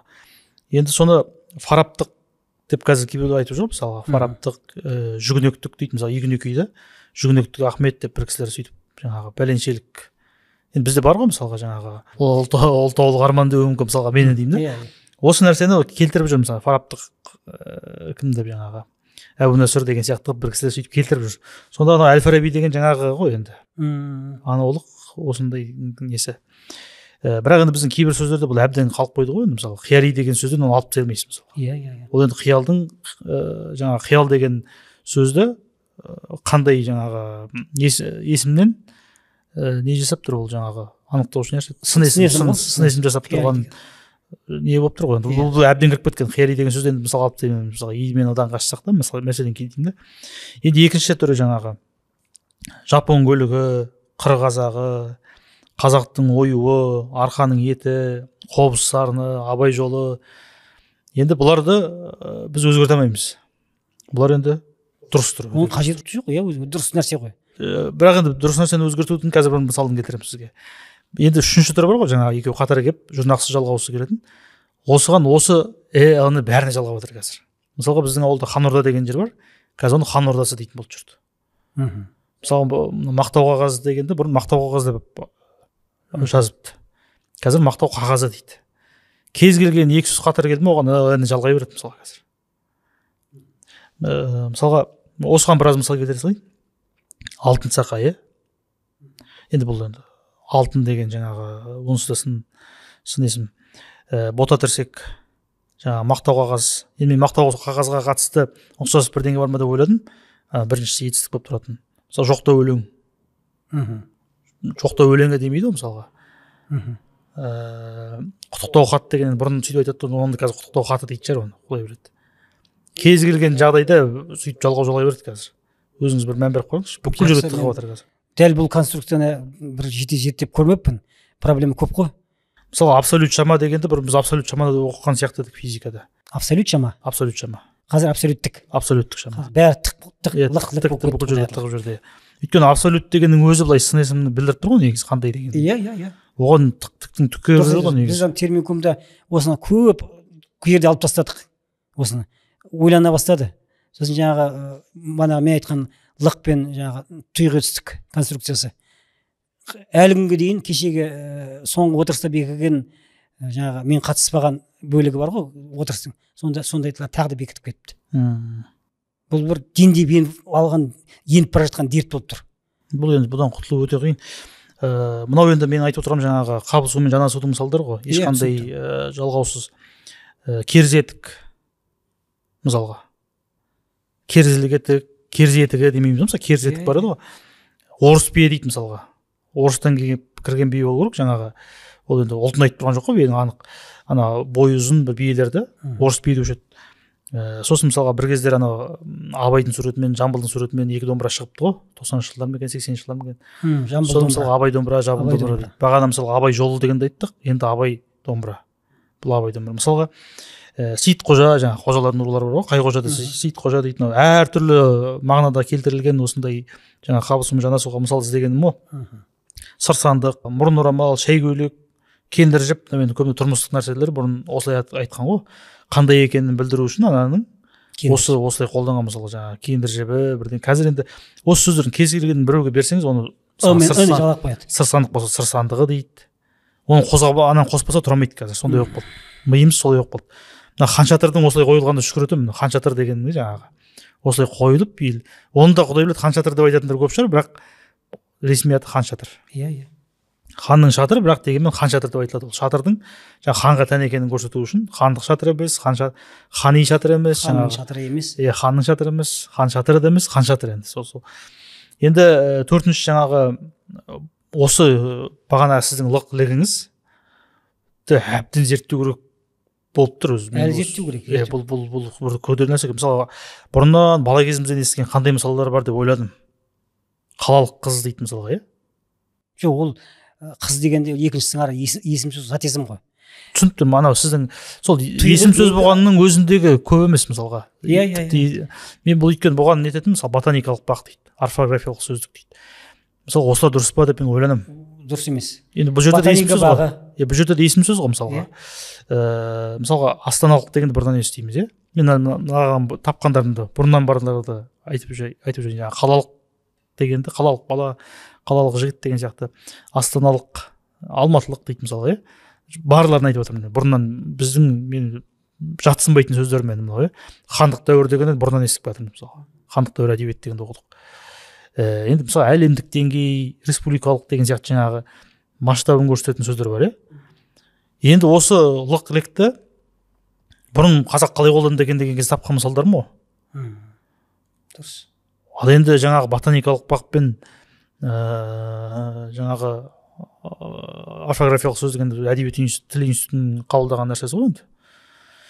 Бұлар дұрыс емес дейік десек, бұл қалай дұрыс емес дегенді ойланған кезде тапқандарым ғой енді. Біздің осы жаңағы осы ботаникалық бақ, орфографиялық сөздік сияқты басқа мысал таба алмай тұрмын. Біздің құлағымызға бала кезден сіңісті болған қандай сөз бар? Хандық дәуір дегенмен ботаникалық бақ екеуі қатар келе ме? Екеуін қатар қоюға бола ма? Сізден жаңа дұрыс емес деп отырсыз ғой, ботаника бағы болу керек деп отырсыз. Мүмкін ол ботаника бақ болу керек шығар. Жоқ, ботаника бақ болмайтын шығар.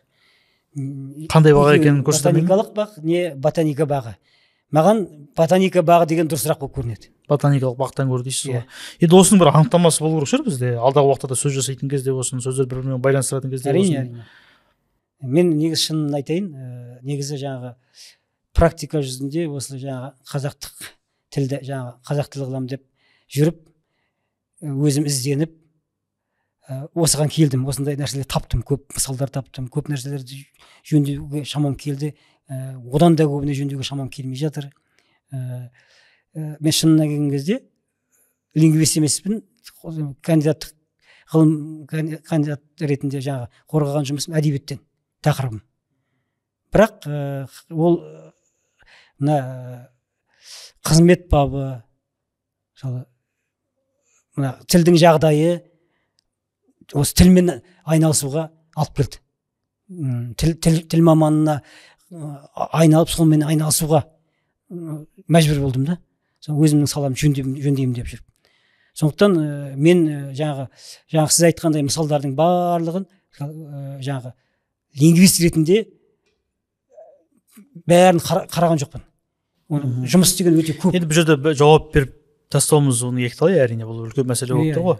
Бұны және де мықты ғалымдар зерттеп тастаған болуы мүмкін. Бұл мен таңғаламын. Біздің ғалымдардың, тілші ғалымдардың зерттегендері өте мықты. Бірақ ол өмірмен байланысы жоқ ешқандай. Вот мен соны айтайын дегенмін. Мына практикадан алшақ. Алшақ болғанда алшақ. Мысалы менің бір ойым, Ахмет Байтұрсынұлы атында тіл білімі институты бар ғой енді, ғылыми зерттеу институты. Соны басқарсам. Сол жоқ, басқарсам деген ойым жоқ. Сол институт бір осы тілдің жағдайына араласудың практикалық жағын бір дұрыстап қолға алу керек сияқты. Мен сол үшін мысалы тіл қазынын ашып қойған негізінде. Қолданбалы жағына деп ашыпты мысалға. Бағана соны оркестрде айтып отқаным сол ғой, жан-жаққа қарап әрқайсысы өзінше жамырап жатыр деген сияқты. Жамырап жатыр десе ренжитін шығар, бірақ дегенмен жан-жаққа кетіп жатқан стратегиялық бір жоспары жоқ, жан-жаққа шашылып жатқан күш сияқты болып көрінеді өзіме. Әлде ол кісілердің мақсаты басқа, біздің мақсатымыз басқа ма? Біз түсінетін проблеманы олар түсінбей ма? Оларға осы өмір жаңа бағана айтқанымыздай ыңғайлы ма? Білмедім енді ол жағын. Әйтпесе не қиындығы бар мысалға, не қиындығы бар? Оны өмірмен байланыстыру не қиындығы бар былай қарасаңыз? Соны жете сезінбей отыр ма? Әлде жаңағы біз сияқты практикада жұмысының барысында, өзінің қызметінің барысында тікелей беттеспегеннен кейін жаңағы оған жаңағы атсалыспай отыр ма? Өздерінің, мен айттым ғой, өз сорпасында өздері қайнап, өзінің таңдап алған бір тақырыбының шеңберінде ғана өзін тереңдетіп жұмысын зерттеп қана. Олар өз беттерімен бір жоспар ұсынамайтын секілді. Ол жағын оны мына жоғары жақтағылар бұрмаса, идеологтар, бұлай өз беттерімен олай түсе алмайтын секілді маған. Мүмкін ғылымның табиғаты сондай ма? Олай дейін десек, басқа саладағы ғалымдар олай емес қой. Неге осы сала осындай, оны о жағын енді қиындау енді айта қою. Жаңағы орфографиялық сөздіктің ботаникалық бақтан мүмкін жаңағы бірінші формаға салып ойланып көру шығар. Ботаникауи бақ, орфографияуи сөздік.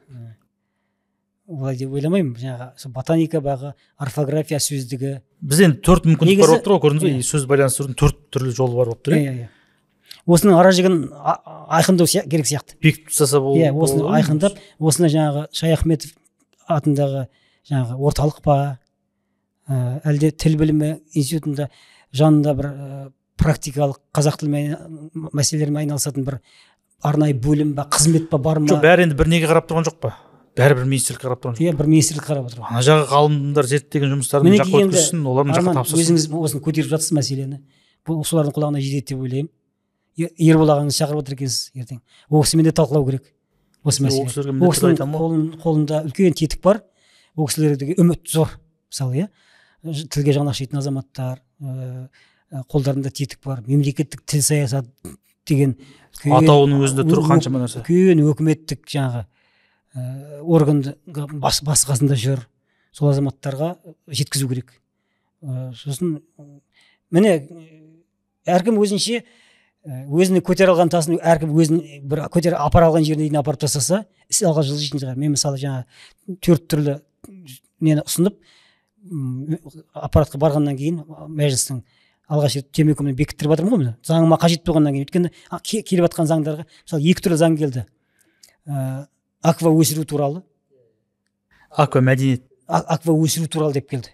Аква өсіру деген енді аквакультура дегенде аква өсіру деп термин бекітіпті бір кезде. Неге етістікке құмар екен? Құлағыма, көзіме де түрпідей көрінді. Өйткені формасы дұрыс емес қой енді. Есік шығу, кіру деген жазып бәрі сол, бүкіл сол. Осыны мен терминкомның отырысында айттым.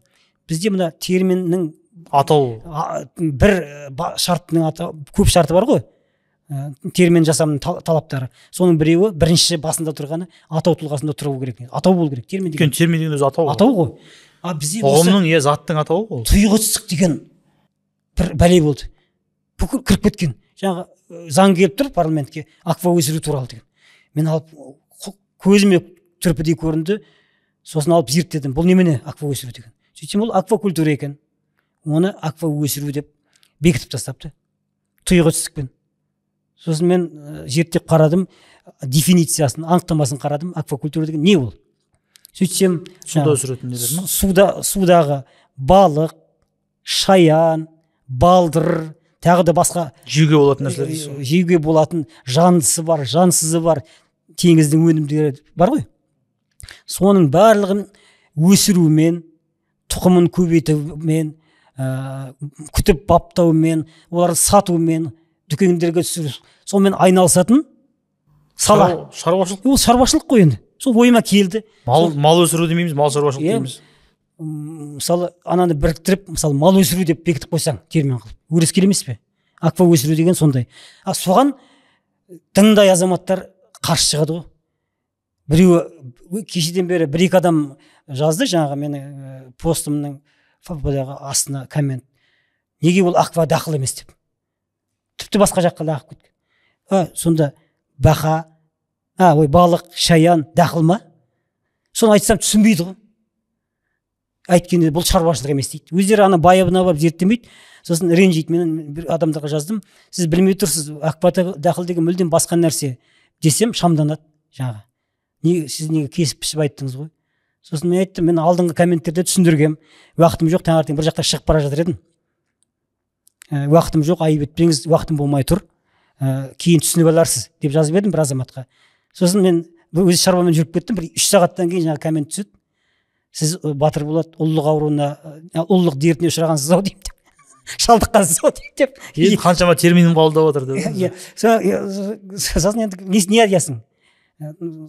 Енді мен ана кісіге отырып ол үшін жазуым керек. Шынымен менің уақытым жоқ болатын. Оған жазуым керек. Айналайын, дақыл деген басынан бастап түсіндіру. Дақыл деген ол балық, шаян дегендер дақыл емес. Дақыл деген басқа контекстте мына сельскохозяйственная культура деген бар сөз, тіркес.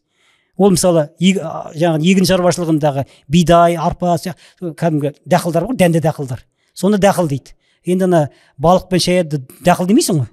Сондықтан ол қалай ол аква дақыл болады деп тұрсыз деп айтып, ол әркіммен айтысып отырады. Мен шынымен де уақытым жоқ. Көшіріп қойып, қоя салып отыру керек пе? Соны мен мүмкіндігі жазам, бірақ жаңағыдай қарсылықтар туады. Енді ол ладно. Ең бастысы бекіді аква шаруашылық болды. Бірақ соған әлі түсінбей жатқан адамдар бар. Акваны аударуға болмады ма екен? Ол да болады. Ондай да ұсыныс болды. Өйткені аква деп мысалы ана кейде В тұр ғой оның ішінде. Иә, В бар ғой, В бар. Аква шаруашылық. Ол басында аква өсіру еді, аква шаруашылық қылып жөндедік кішкене. Әлхам шүкір қылып қазақша айтқанда. Бірақ енді әлі де жұмыс бар. Бағана біреу тағы да коммент қосыпты. Аква болу керек. Ненің латыншаның өзінде жаңағы мынадай тұр ғой деп. Мен айттым, аква болу керек. Бұйырса ол да болар дедім. Өйткені мына терминкомда сондай үрдіс бар. Осы сондай нәрселерді мына В жаңағы қазақтың табиғатына жат латынға көшкен кезде өзінен өзі түсіп қалуға тиіс, түсіп қалатын бұйырса әріптерді қазірден бастап жөндеу. Ол жақсы нәрсе ғой, біздің мұғалімдеріміз бәрі. Бірақ соған келіспей жатыр. Соны айтамын, бәрі күтті, бірақ соңғы осы президентіміз, екінші президентіміз келіп шаруаны баяулатпай тұрған кезде алдында бір науқан болып жатты, латынға бүгін көшіп кететін, ертең көшіп кететіндей болып. Бүгін ертең көшіп кетеді. Сол кезде қазіргі емле бойынша қабылдап жүрді ғой. В-сын В күйінде, велосипедті велосипед күйінде мысалға. Сондықтан ол да бір бағанағындай мәселе. Ол да бір мәселе емес, бұл сұрақ шығар, ауысамыз ба ауыспаймыз ба деген ше. Жаңағы латынға ауысқан жағдайда емлемізді өзгертеміз бе, өзгертпейміз бе деген. Ол үйде айтсаңыз сұрақ. Жалпы бұл үлкен мәселе ғой, үлкен проблема. Сол бұл бір өте, енді бағана біз кімбіз, олар кім деген кезде сіз тура сол уақытта жауап бермесеңіз арасында айналып келіп соғып отырсыз. Адам енді қарсыласын жақсы тану керек қой. Біз үлкен бір интеллектуали дейміз бе, қалай қосамыз бұны? Ойын, интеллектуалдық ойын деп жүрміз ғой, бұл да жаңағындай ғой. Интеллектуал ғой. Интеллектуал. Керегі жоқ, Өйткені интеллектуал деген өзінен түсінікті ғой. Интеллектуал ойын жүріп жатыр ғой негізінде ше. Біз өзіміздің тілімізді жөндеу деген бір жұмыс бар, оған қарсы адамдармен қалай қарым-қатынас жасаймыз деген жұмыс бар.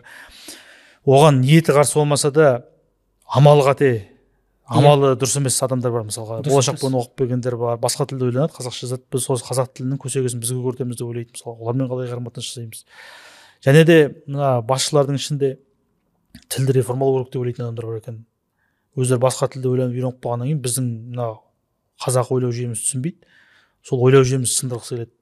Иә. Лексикасын қалдырып, жаңа грамматикасын қайтадан жазғысы келе ме?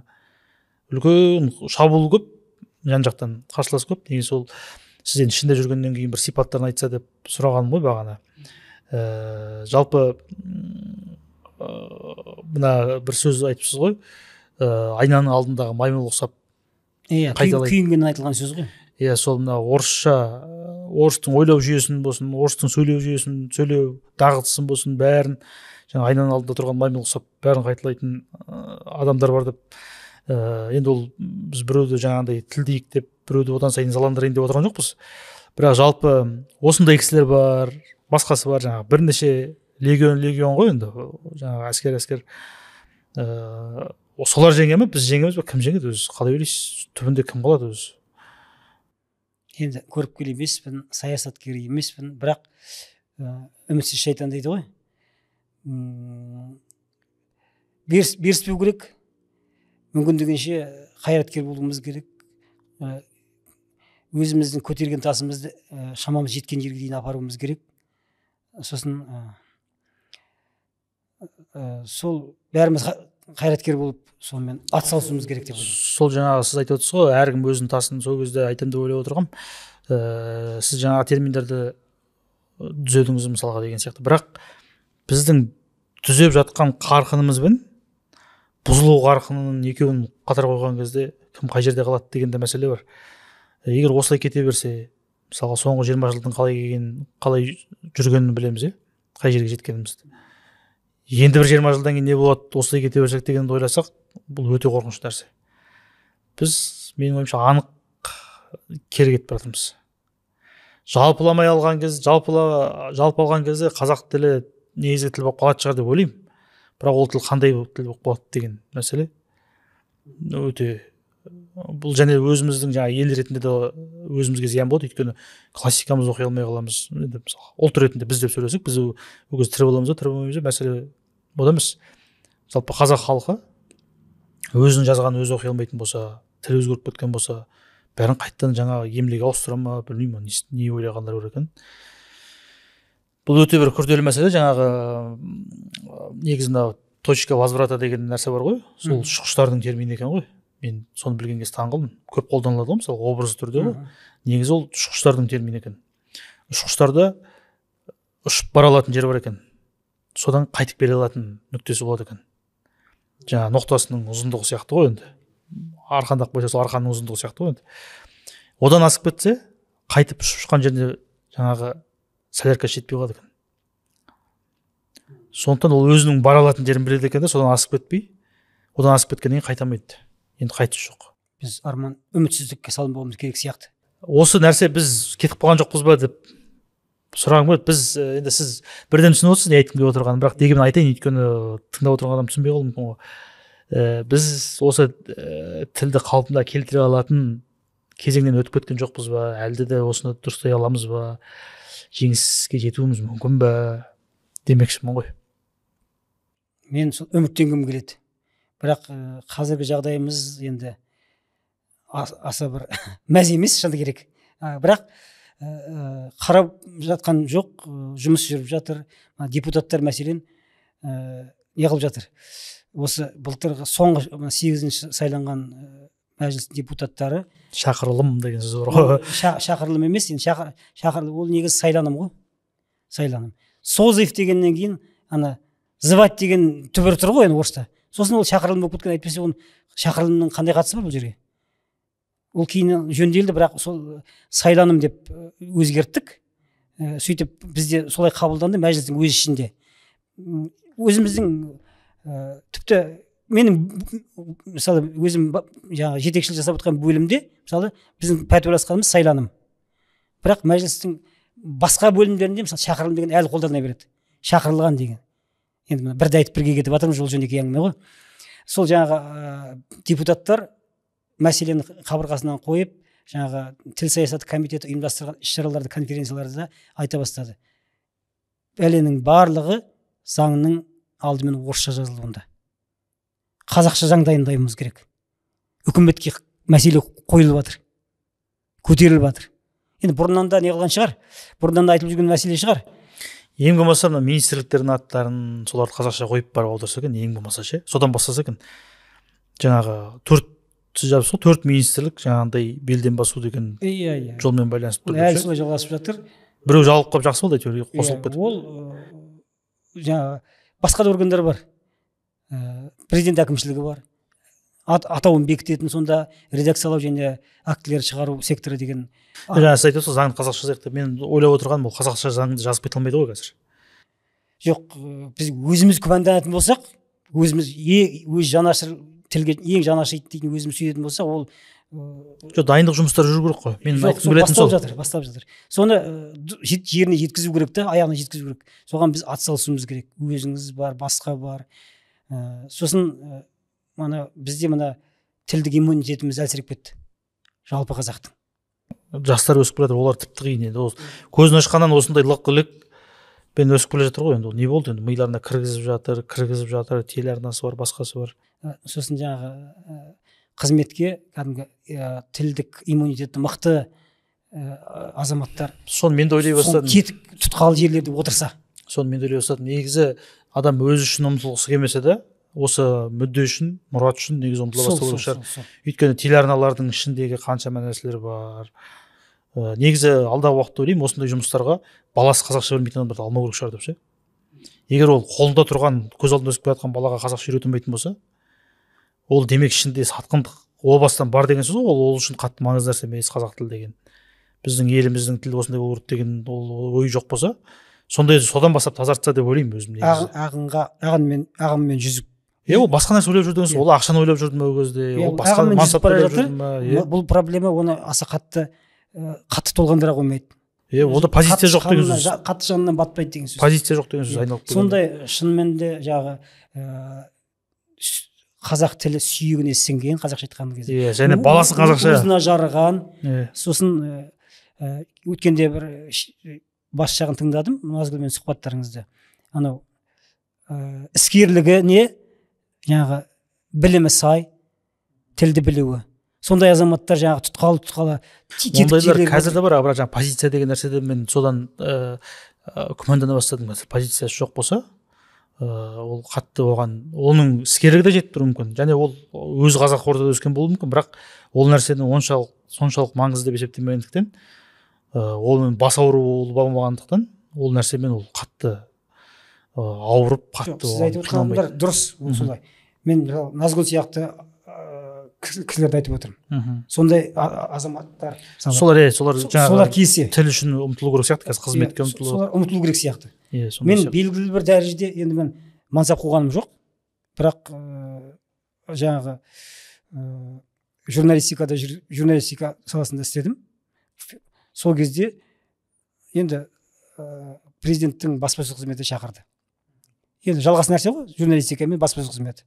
Содан түсіп кеттім де, содан кейін мемлекеттік қызметтің ішіне кіріп, үнемі жаңағы редакциялаумен, қазақ тіліне жаңағы айналдыруға жанталасумен, аударманы түзеумен, өзім ең болмағанда өзімнің көз алдымнан өткен, қолымнан өткен нәрселерді сөйтіп айналыстым да, содан жаңағы проблеманың ішіне кірдім. Сосын жаңағыдай конструкцияларды таба бастадым.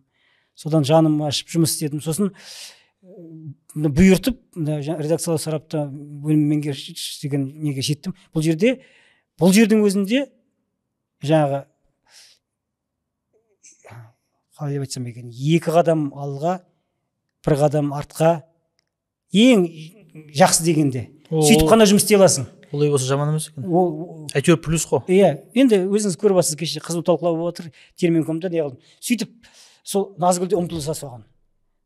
Енді бұл мысал ретінде айтып отырмын. Жаңа Алмас Жұмағали сияқты кісілер, Алмас Жұмағалилар, сондай парламенттің мәжілісінде, сенатқа, президент әкімшілігінде сондай жаңағы міндетті түрде жаңағы редакциялау, сараптау, аударма жасау бөлімдерінде прям солар сол жерде отырса. Сосын мына қалталы кісілер бар. Жаңағы сіз айтқан сияқты позициясы жоқ адамдар бар.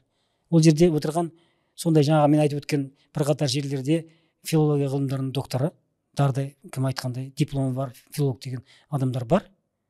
Бірақ сенің мысалы жоғары жаққа мысалы айтпай ақ қояйын нақты, бірақ мысалы бір сөз жөндеп жіберсеңіз, мысалы біздің бөлімнен қазақша мынандай бір сөз тіркесі бар дейік. Работа қалай еді? По ремонту. Работа по ремонту. Осыны мен жөндеу жұмысы деп жөндеп жазып жіберсем, ана жақта жоғарыда отырған жаңағы по қайда деп жаңағы жақта отырған доктор, ғылым докторы күшке салып, жаңағы менің жөндеп жіберген нәрсемді жөндеу жөніндегі жұмыс деп жөндеп жібереді. Бойынша деуі мүмкін, иә? Жөндеу бойынша деуі де мүмкін. Сөйтіп, ана дұрыс нәрсеңді, парағыңды ауыстырып, жаңағы жаңылтпаш, сенің жөндеу жұмысының орнына ана өзінің жаңылтпасын қойып, жібереді, президент қол қояды. Сондай осыған ұқсас мысал ретінде айтып отырып, сондай жайттар бар.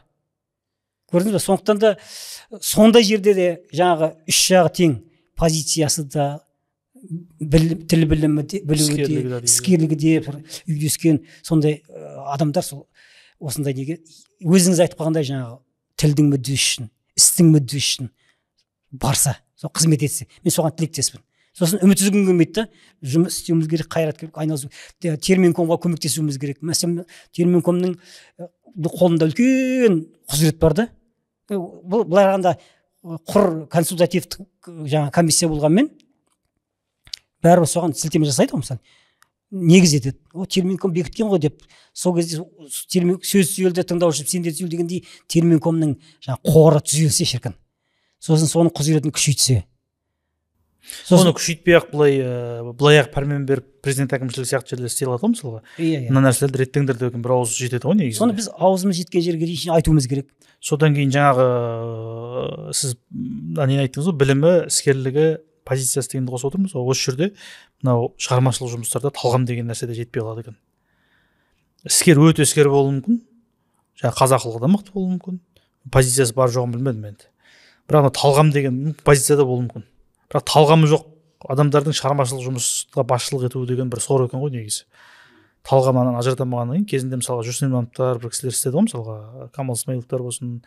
Мен сол Жүрсін Ермановты мысалға келтіремін, мысалға ол кісі өзі ақын адам, ол болашақпен оқыған жоқ, мысалға басқа істеген жоқ, бірақ сол кісінің кезіндегі қаншама жақсы жұмыстар жасалған. Өйткені ол кісінің бәрібір талғамы бар ғой. Ол ақ пен қараны ажыратылады. Ол Құдайдың берген, өзіне берген қабілеті бар. Сондай деңгейдегі болмаса да, сол кісінің жартысындай болса да бір қабілеті бар, мұрнына иіс баратын, алдына талантты адам келген кезде ажыратылатын адамдар болса деп та оны да ойлаймын. Сосын қазір енді мен осыны жүрген жерімде айтатын болдым. Рахат Қосбармақов деген кісі бар ғой, Ақтаудағы. Рахат Қосбармақов деген кісі. Сол кісі баяғыда жаңа сөздердің несін шақырдым ғой, ол кісіні жұмыс тобына. Естідім. Сол кезде ренжіп айтқаны бар, сен қойшыға қой бағуды үйретейін деп отырсың, ол жерге дұрыс қойшыны қою керек негізі. Міне бағана айтқан әңгімеміздің қорытындысы ғой. Үлкен мәселе осы. Бұл үлкен мәселе. Сол Назгүл бар, өзіңіз бар, мен бар, басқа да азаматтар бар ғой, жанашыр істеп жүрген, жаңағы Алмас Жұмағали деген бар, екеуміз бағана бірінші рет кездесіп отырмыз ғой, жүзбез. Сол сияқты Алмаспен де кездескен емеспіз. Бірақ жаңағы газетте мақаласын оқыдым, бір іс-шарада телевидениеден тыңдадым, маған олжа болды. Сондай жігіттерді жаңағы тұтқалы. Тағы да бір қыз ба, бір сіздің осы парақшаңызда белгілепті, заң ляп деген хэштегпен жазып жүрген. Ляп деген орысша айтып отыр. Сол жаңағы заңдағы бір-біріне сәйкес келмейтін нәрселерді алып шығарып жүрген. Самиғолла деген ініміз бар. Мына Нәрікбай университетінде істейді. Жаңағы айтқандай талағындар биті бар баланың біреуі. Ол енді бір несі, енді пікіріміз 100% қабыса қоймайды. Ешкімнің пікіріне 100% кездеседі. Филолог емес қой. Кейбір нюанстарын түсінбейді, сосын олардың да бір көзқарас бар. Бұлар өзінің филологтығына салады деген сияқты. Оларда да бір бізге несі бар да, бізге претензиялары бар да, мысалы. Термин бекіткен кезде олар жаңағы заңның нақты ғылымға жақын не болғандықтан, олар өздері заңгер ғой. Өздері заңгер болғандықтан, жаңағы түп нұсқа тілі бар ғой, мысалы ағылшын тілінен термин алсаң, соның сол ағылшын тіліндегісін сол күйінде кіргенін болмайды ғой. соған қалып тұрады. Бірақ енді мен филолог ретінде айтамын, мысалы кешегі бұлттық технология деген шықты ғой. Біраз адам клауд деген ұсынып жатыр. Қалдырды. Клауд технология деп ұсынайық дейді. Мен оларды түсінемін, бірақ олар да мені түсінсе деймін да. Мысалы клауд ол д-мен аяқталып тұр. Біздің төл табиғатымызда қазақтың сөзі д-ға аяқталмайды. Клауды деп қазақ айтпайды да. Ол бұрын менің бала кезімде мемлекет басшысының өзінің атын Дінмұхаммед айтты, т-мен аяқталатын еді есімде, бала кезімде сөйтіп оқыған, көзімде жатталды. Кейін соны Мұхаммедтің бәрі д болып кетті. Мысалы біз клаудты алған күннің өзінде оны т-мен жазуымыз керек па? Иә. Әйтпесе кереует деген сияқты өзімізге игеріп алуымыз керек. Біз сондай иммунитетімізді іске қоссақ. Қосу керек, оны міндетті түрде ол бұл жерде позицияны беруге болмайды менің ойымша. Мен де бұрын көп ойланғанмын ол туралы. Және ана нәрсе қалдыру керек деген нәрсе маған қызық болып көрінген жастау кезімде, осыдан біраз уақыт бұрын. Соны ойлап отырсам, ол жерде кейін бір мысалды естігеннен кейін қойдым ол нәрсені. Мысалға татарлар мен башқұрттарда 100 жыл бұрын аударылмай сол күйі қабылданып кеткен сөздер тілге әбден кіріп кеткен. Екі сөздің бір орысша сөйлеп жатқан кезде солай болып тұрады дейді, мысалы. Құрметті пассажирлер деген сияқты. Бағанағының бәрін сөйтіп ала беретін болсақ, біз біраз алашы бар сөз болды. Өйткені қазір жаһандану қатты қарқынмен жүріп жатыр. Біз орыс тілінің ықпалынан шыға алмай, мынадай пұшайман күй кешіп жатқан кезде енді өз еркімізден сол жемсауына басымызды сұғып, жаңағы клауд қалпында, басқа қалпында соны ала беретін болсақ, мына онсыз да біздің мына қазақ тілінің үлкен сөздігі бар ғой, 10 000 сөзден тұратын. Сонда бір тұтас беттері бар. Авиа деп басталатын мәселенке деген сияқты. Қаншама сөз. Ол қазақ тілінің қорын толықтырып тұр, бірақ қазақтың сөзі емес. Аква сияқты ғой бағана. Аква сияқты.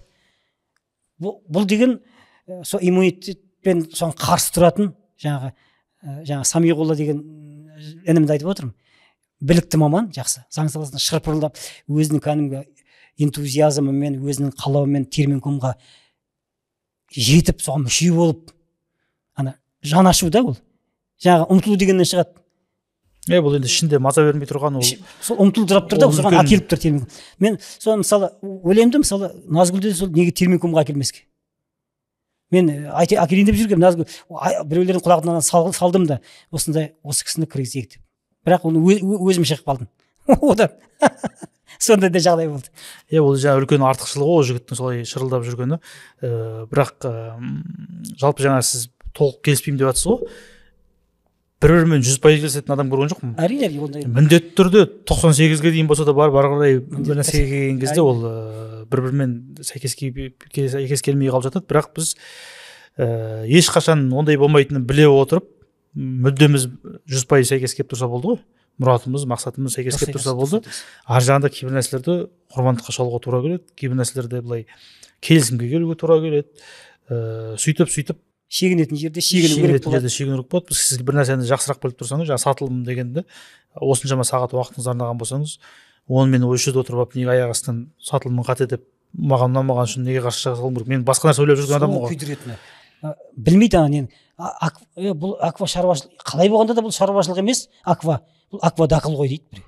Сол жаңағы Шерубай аға айтты ғой, әнұран деген сөзге қаншама адам қарсы болды деді, елтаңба деген сөзге қаншама адам қарсы болды деді. Сол сияқты мысалға жаңағы көкжиек деген сөзге қарсы болған адам барша деді. Мен көкжиек дегенде өзіме андай термин ұқсатып қабылдап алдым. Бір нәрсе болса көкжиекті мысалға келтіретін болып. Өйткені ең бір осы бір көрнекті дейміз, не дейміз, сондай мысал. Өйткені көкжиек деген сөзді ешкім жаңадан шыққан сөз деп ойламайды. 30 жыл бұрын көкжиек деген сөз жоқ болды десең, болмаған деп айтсаң, адам ондай сіңіп кеткен әдемі, мысалы өркениет деген сияқты сөздер. Мысалы, сосын құндылық деген сөз бар ғой мәселе. Құндылық деген сөз мысалы біздің қазақ тілінің қазір қорында болмаса, орны ойсырап тұрар еді деп ойлаймын. Сол сөз менің бала кезімде құндылық деген сөз болған жоқ. Сол маған бір жақсы олжа сөз болып көрінеді. Өйткені ол құндылық туралы әңгімеде болған жоқ дейсіз ғой. Сондықтан жаңағы сол көкжиекке де қарсы болған адамдар болуы мүмкін. Сондықтан ол жалпы ешкіммен жаңағы ойымды қайталап қорытар кезде қайталай салайын деп жатқаным ғой. Ешкіммен 100% келіспейді ғой. Сондықтан жаңағы мүддеміз әйтеуір 100% келісетін адамдарды осы жерге шақырып осындай бір нәрсе істеп жатырмыз. Енді жаңағыдай үмітсіздікке салыну деген жоқ. Өз-өзімізді қайрау үшін кейбір нәрседе жұрттың назарын аудару үшін бұныңыз дұрыс. сөйтіп кейде бір қаттырақ айтамыз. Кеше Назгүлмен сұхбатыңызда екі асан қайғы басқа бастадыңыз ғой. Сол айтқандай дұрыс, анау уайым ер қорғаны дейді ғой абай. Уайымдау керек, күресу керек, бірақ тым негативқа берілмеуге де керек сияқты. Бізге алға басу керек, сосын әлгі өзіміздің мүддеміз үшін, тілдің мүддесі үшін кім-кіммен де мысалы тіл табысып, ымыраласып, ниеті түзу болса, әдісі қате болса да түсіндіріп, соның жағына шығып, кейде шегініп, кейде оның арқасынан қағып, сөйтіп біз жұмыс істеуіміз керек сияқты. Бұл жаңа сіз айтып отырған қайраткерлік қой. Мына үмітсіздікке салынбау деген кезде мына мемлекеттік қызметтегі адамдардың, шешім қабылдайтын кісілердің тіпті бізбен ниеттес болғанның өзінде мынандай бір позициясы бар екенін байқаймын. Бұл айта береді ғой деген сияқты ар жағында былай жабайлауға айтқан кезде. Ал шын мәнінде ол былай ойлауы мүмкін. Талғамсыздық қой енді айналып келгенде. Негізі бұл талғамсыздық. Тура айтатын болсақ, ол талғамсыздық. Ол оны ажырата алмағандықтан, мысалға біз сияқтылардың пікірін тыңдайды, бізге қарсылардың пікірін тыңдайды. Сөйтіп өзінше бір жобалап, бір орташа бірдеңе шығарады. Сондай правам бар деп ойлайды. Құқығым бар, өйстіп мен шешім қабыл. Сондықтан кейбір нәрседе компромиске баруға болмайды негізінде ше. Жоқ, әрине, ол компромиске баратын кез бар, бармайтын кез бар. Осы жаңағы біз уақыт жоғалтып жатырмыз, біз құрып кетуіміз мүмкін деген жағдайда бұл құр менің жаңағы көңіл күйімнің немесе бір боркемік мінезімнің деген сияқты нәрсе емес. Факт ретінде біз негізі қатты ұтылып жатырмыз уақыт жағынан. Бұл нәрсені істемесе болмайды деген нәрсе шынымен ол. Келсем. Біз ал кейбір нәрсеге алданып жаңағы анау қатыстық емес суға қытайдар бақаны тірідей пісіріп жейді дейді ғой мысалға. Сол сияқты бір ақырын қайнатып қойып адамды анау жаңағы бақаны мақұлықты ұйқылай күйге түсіріп қойып, енді бір хайуандық қой, ол да бір хайуаннан бетерлік қой. Сол сияқты біз де сондайға түсіп қалғанбыз негізі шындап келгенде. Бір қиын жағдайда тұрмыз негізінде. Бірінші анау қазақтың кәдімгі қазақ өзі айтып қойған ғой, ауруын жасырған өледі. Иә. Сіздің айтайын дегеніңіз сол ғой. Негізі сол ғой. Ауру бар. Соны біз жасырмауымыз керек. Өлмей тұрғанда соны емдеу керек. Тырбануымыз керек. Әлгі бір әдемі бір кітап оқып едім, бір орыстың бір ғалымының кітабының аты маған ұнады. Я сделал все, что мог деп көптік демей айтылады. Сөйтіп айта алатындай болсақ біз. Әркім өзі үшін айтқан кезде. Ал бірақ мемлекет ретінде, ұлт ретінде біз соны тезірек реттеп алсақ екен деп өзім тілеймін. Сол жақсылыққа жетейік, тіліміз өлмесін. Енді бүгін отан қорғаушы күнінде 7 мамыр 24 жылы бас қосып отыр екенбіз. Анау атақты Альбер Камю француз жазушысының әйгілі сөзі бар ғой, қанат сөзі. Менің отаным француз тілі деген. Сол сөз көңіліме қонады. Сондықтан отан қорғаушылар мерекесі құтты болсын. Тіліміз отанымыз ғой біздің. Жасай берсін, өйткені халықтың өзі оның сөзі ғой. Хаттама. 2024 жылы қандай мекемелер барын түгендедік. Орыс тілінің ықпалы әлі де күшті. Бұған екеуміз де келістік. Біз кімбіз, олар кім? Бұл сұраққа екеуміз де нақты жауап бере алмадық. Ғалымдар мен ақын жазушылардың көбі қалыс қалғанды тәуір көреді. Бұл пікірге екеуміз де толық келістік. Сөйлем ішіндегі сөздердің бір-бірімен байланысатын 6-шы түрі белден басу. Батырболат ағаның бұл туралы пікіріне мен де қосылдым. Тіл жанашырлары қызметке ұмтылу керек. Бұл пікірді екеуміз де құптадық. Сөзді түсінетін, іскер, позициясы бар адамдар керек. Бұл пікірді де екеуміз толықтай қолдадық. Шығармашылық жұмыстарды басқаратын адамда талғамда болу керек. Менің бұл пікірме Батырболат аға толық келісті. Терминдерді түзеуде жетістік те жоқ емес. Батырболат ағаның бұл пікіріне мен толықтай келісе алмадым және түгелдей жоққа да шығарамадым. Тілімізді түзейтін уақыт өтіп кеткен жоқ па? Қазір кеш емес пе? Бұл сұраққа Батырболат аға кеш емес деп жауап берді. Мен толық жауап бере алғаным жоқ. Біздің бүгінгі шығарылымымыздың демеушісі бұл енді нарықтық экономикада өмір сүріп, нарықтық экономика жағдайында өмір сүріп отырғандықтан, капитализмде өмір сүріп отырғандықтан біз бұны айтпауымызға болмайды. Және де қуана былай жақсы ықыласпен айтуға дайынбыз. Осы 5-ші шығарылымның демеушісі Зиги Заги деген біздің осы Қазақстаннан шығатын сусынымыз екен. Қазір сізге сыйлаймын, ішіп өзіңіз бағасын айта жатарсыз. Жақсы. Рахмет айтамыз, және де осы студияны ұсынған Q Design компаниясына да ерекше бір ықыласпен алғысымызды айтамыз. Көп рахмет. Сіздің сөзіңіз болып жүр. Менің сөзім жаңа жалпы қорытқан сияқтымын. Сіздің аяқтап қалғаныңызды сездім да, сосын отан қорғаушылар күнімен құттықтап, менің отаным қазақ тілі. Осының төңірегінде топтасайық, қайраткерлік жасайық, қолымызға алған тасымызды әліміз жеткен жерге дейін апарайық, мемлекетке көмектесейік. Ол бәрібір қарғайын десем жалғызым, қарғамайын десем жалмауым деген сияқты менің мемлекетім. Қандай болғанда да. Менің өкіметім, иә, мысалы. Біз оның жаңағы кемшілігі бар, артықшылығы бар, басқасы бар. Соған үлес қосуға өз тарапымыздан не істей аламыз? Енді анық біздің үкіметіміз екені анық болса, олар өздері де ойлану керек, өйткені әрине тарихтың бетінде осы елдің руханиятын құртып кеткен адам ретінде сақталғысы келмейтін болса, өздері де ойлану керек деп ойлаймын. Өйткені Шекспирдің to be or not to be дейтін, быть или не быть дейтін бір аудармашы, боламыз ба, бордай болып тозамыз ба деп аударыпты ғой. Сол тілге қатысты, енді анау Шекспирдің өзін былай ойламай, біздің тілге сөз беретін болса, қазақ тілінде, сол жерде боламыз ба, әлде бордай болып тозамыз ба деген сұрақ қазір тұр ғой деп ойлаймын. Иә. Заман қиындап бара жатыр, мына бұрынғы уақытқа кешіріммен қарасақ та, енді кешіріммен қарауға келмейтін уақытқа келіп қалдық қой деп ойлаймын біз өзім. Сондықтан біздің үкіметіміз деп отырсыз ғой, олар біздің үкіметіміз деп біз ойлаймыз. Олар қай елдің үкіметі екенін өздері ойлай ма, ойламай ма білмеймін мен. Егер анық біздің үкіметіміз деп ойлайтын болса, онда олар бұны қатты ойлану керек қазір. Келісемін. Жақсы, көп рахмет. Өзіңізге де. Алла разы болсын.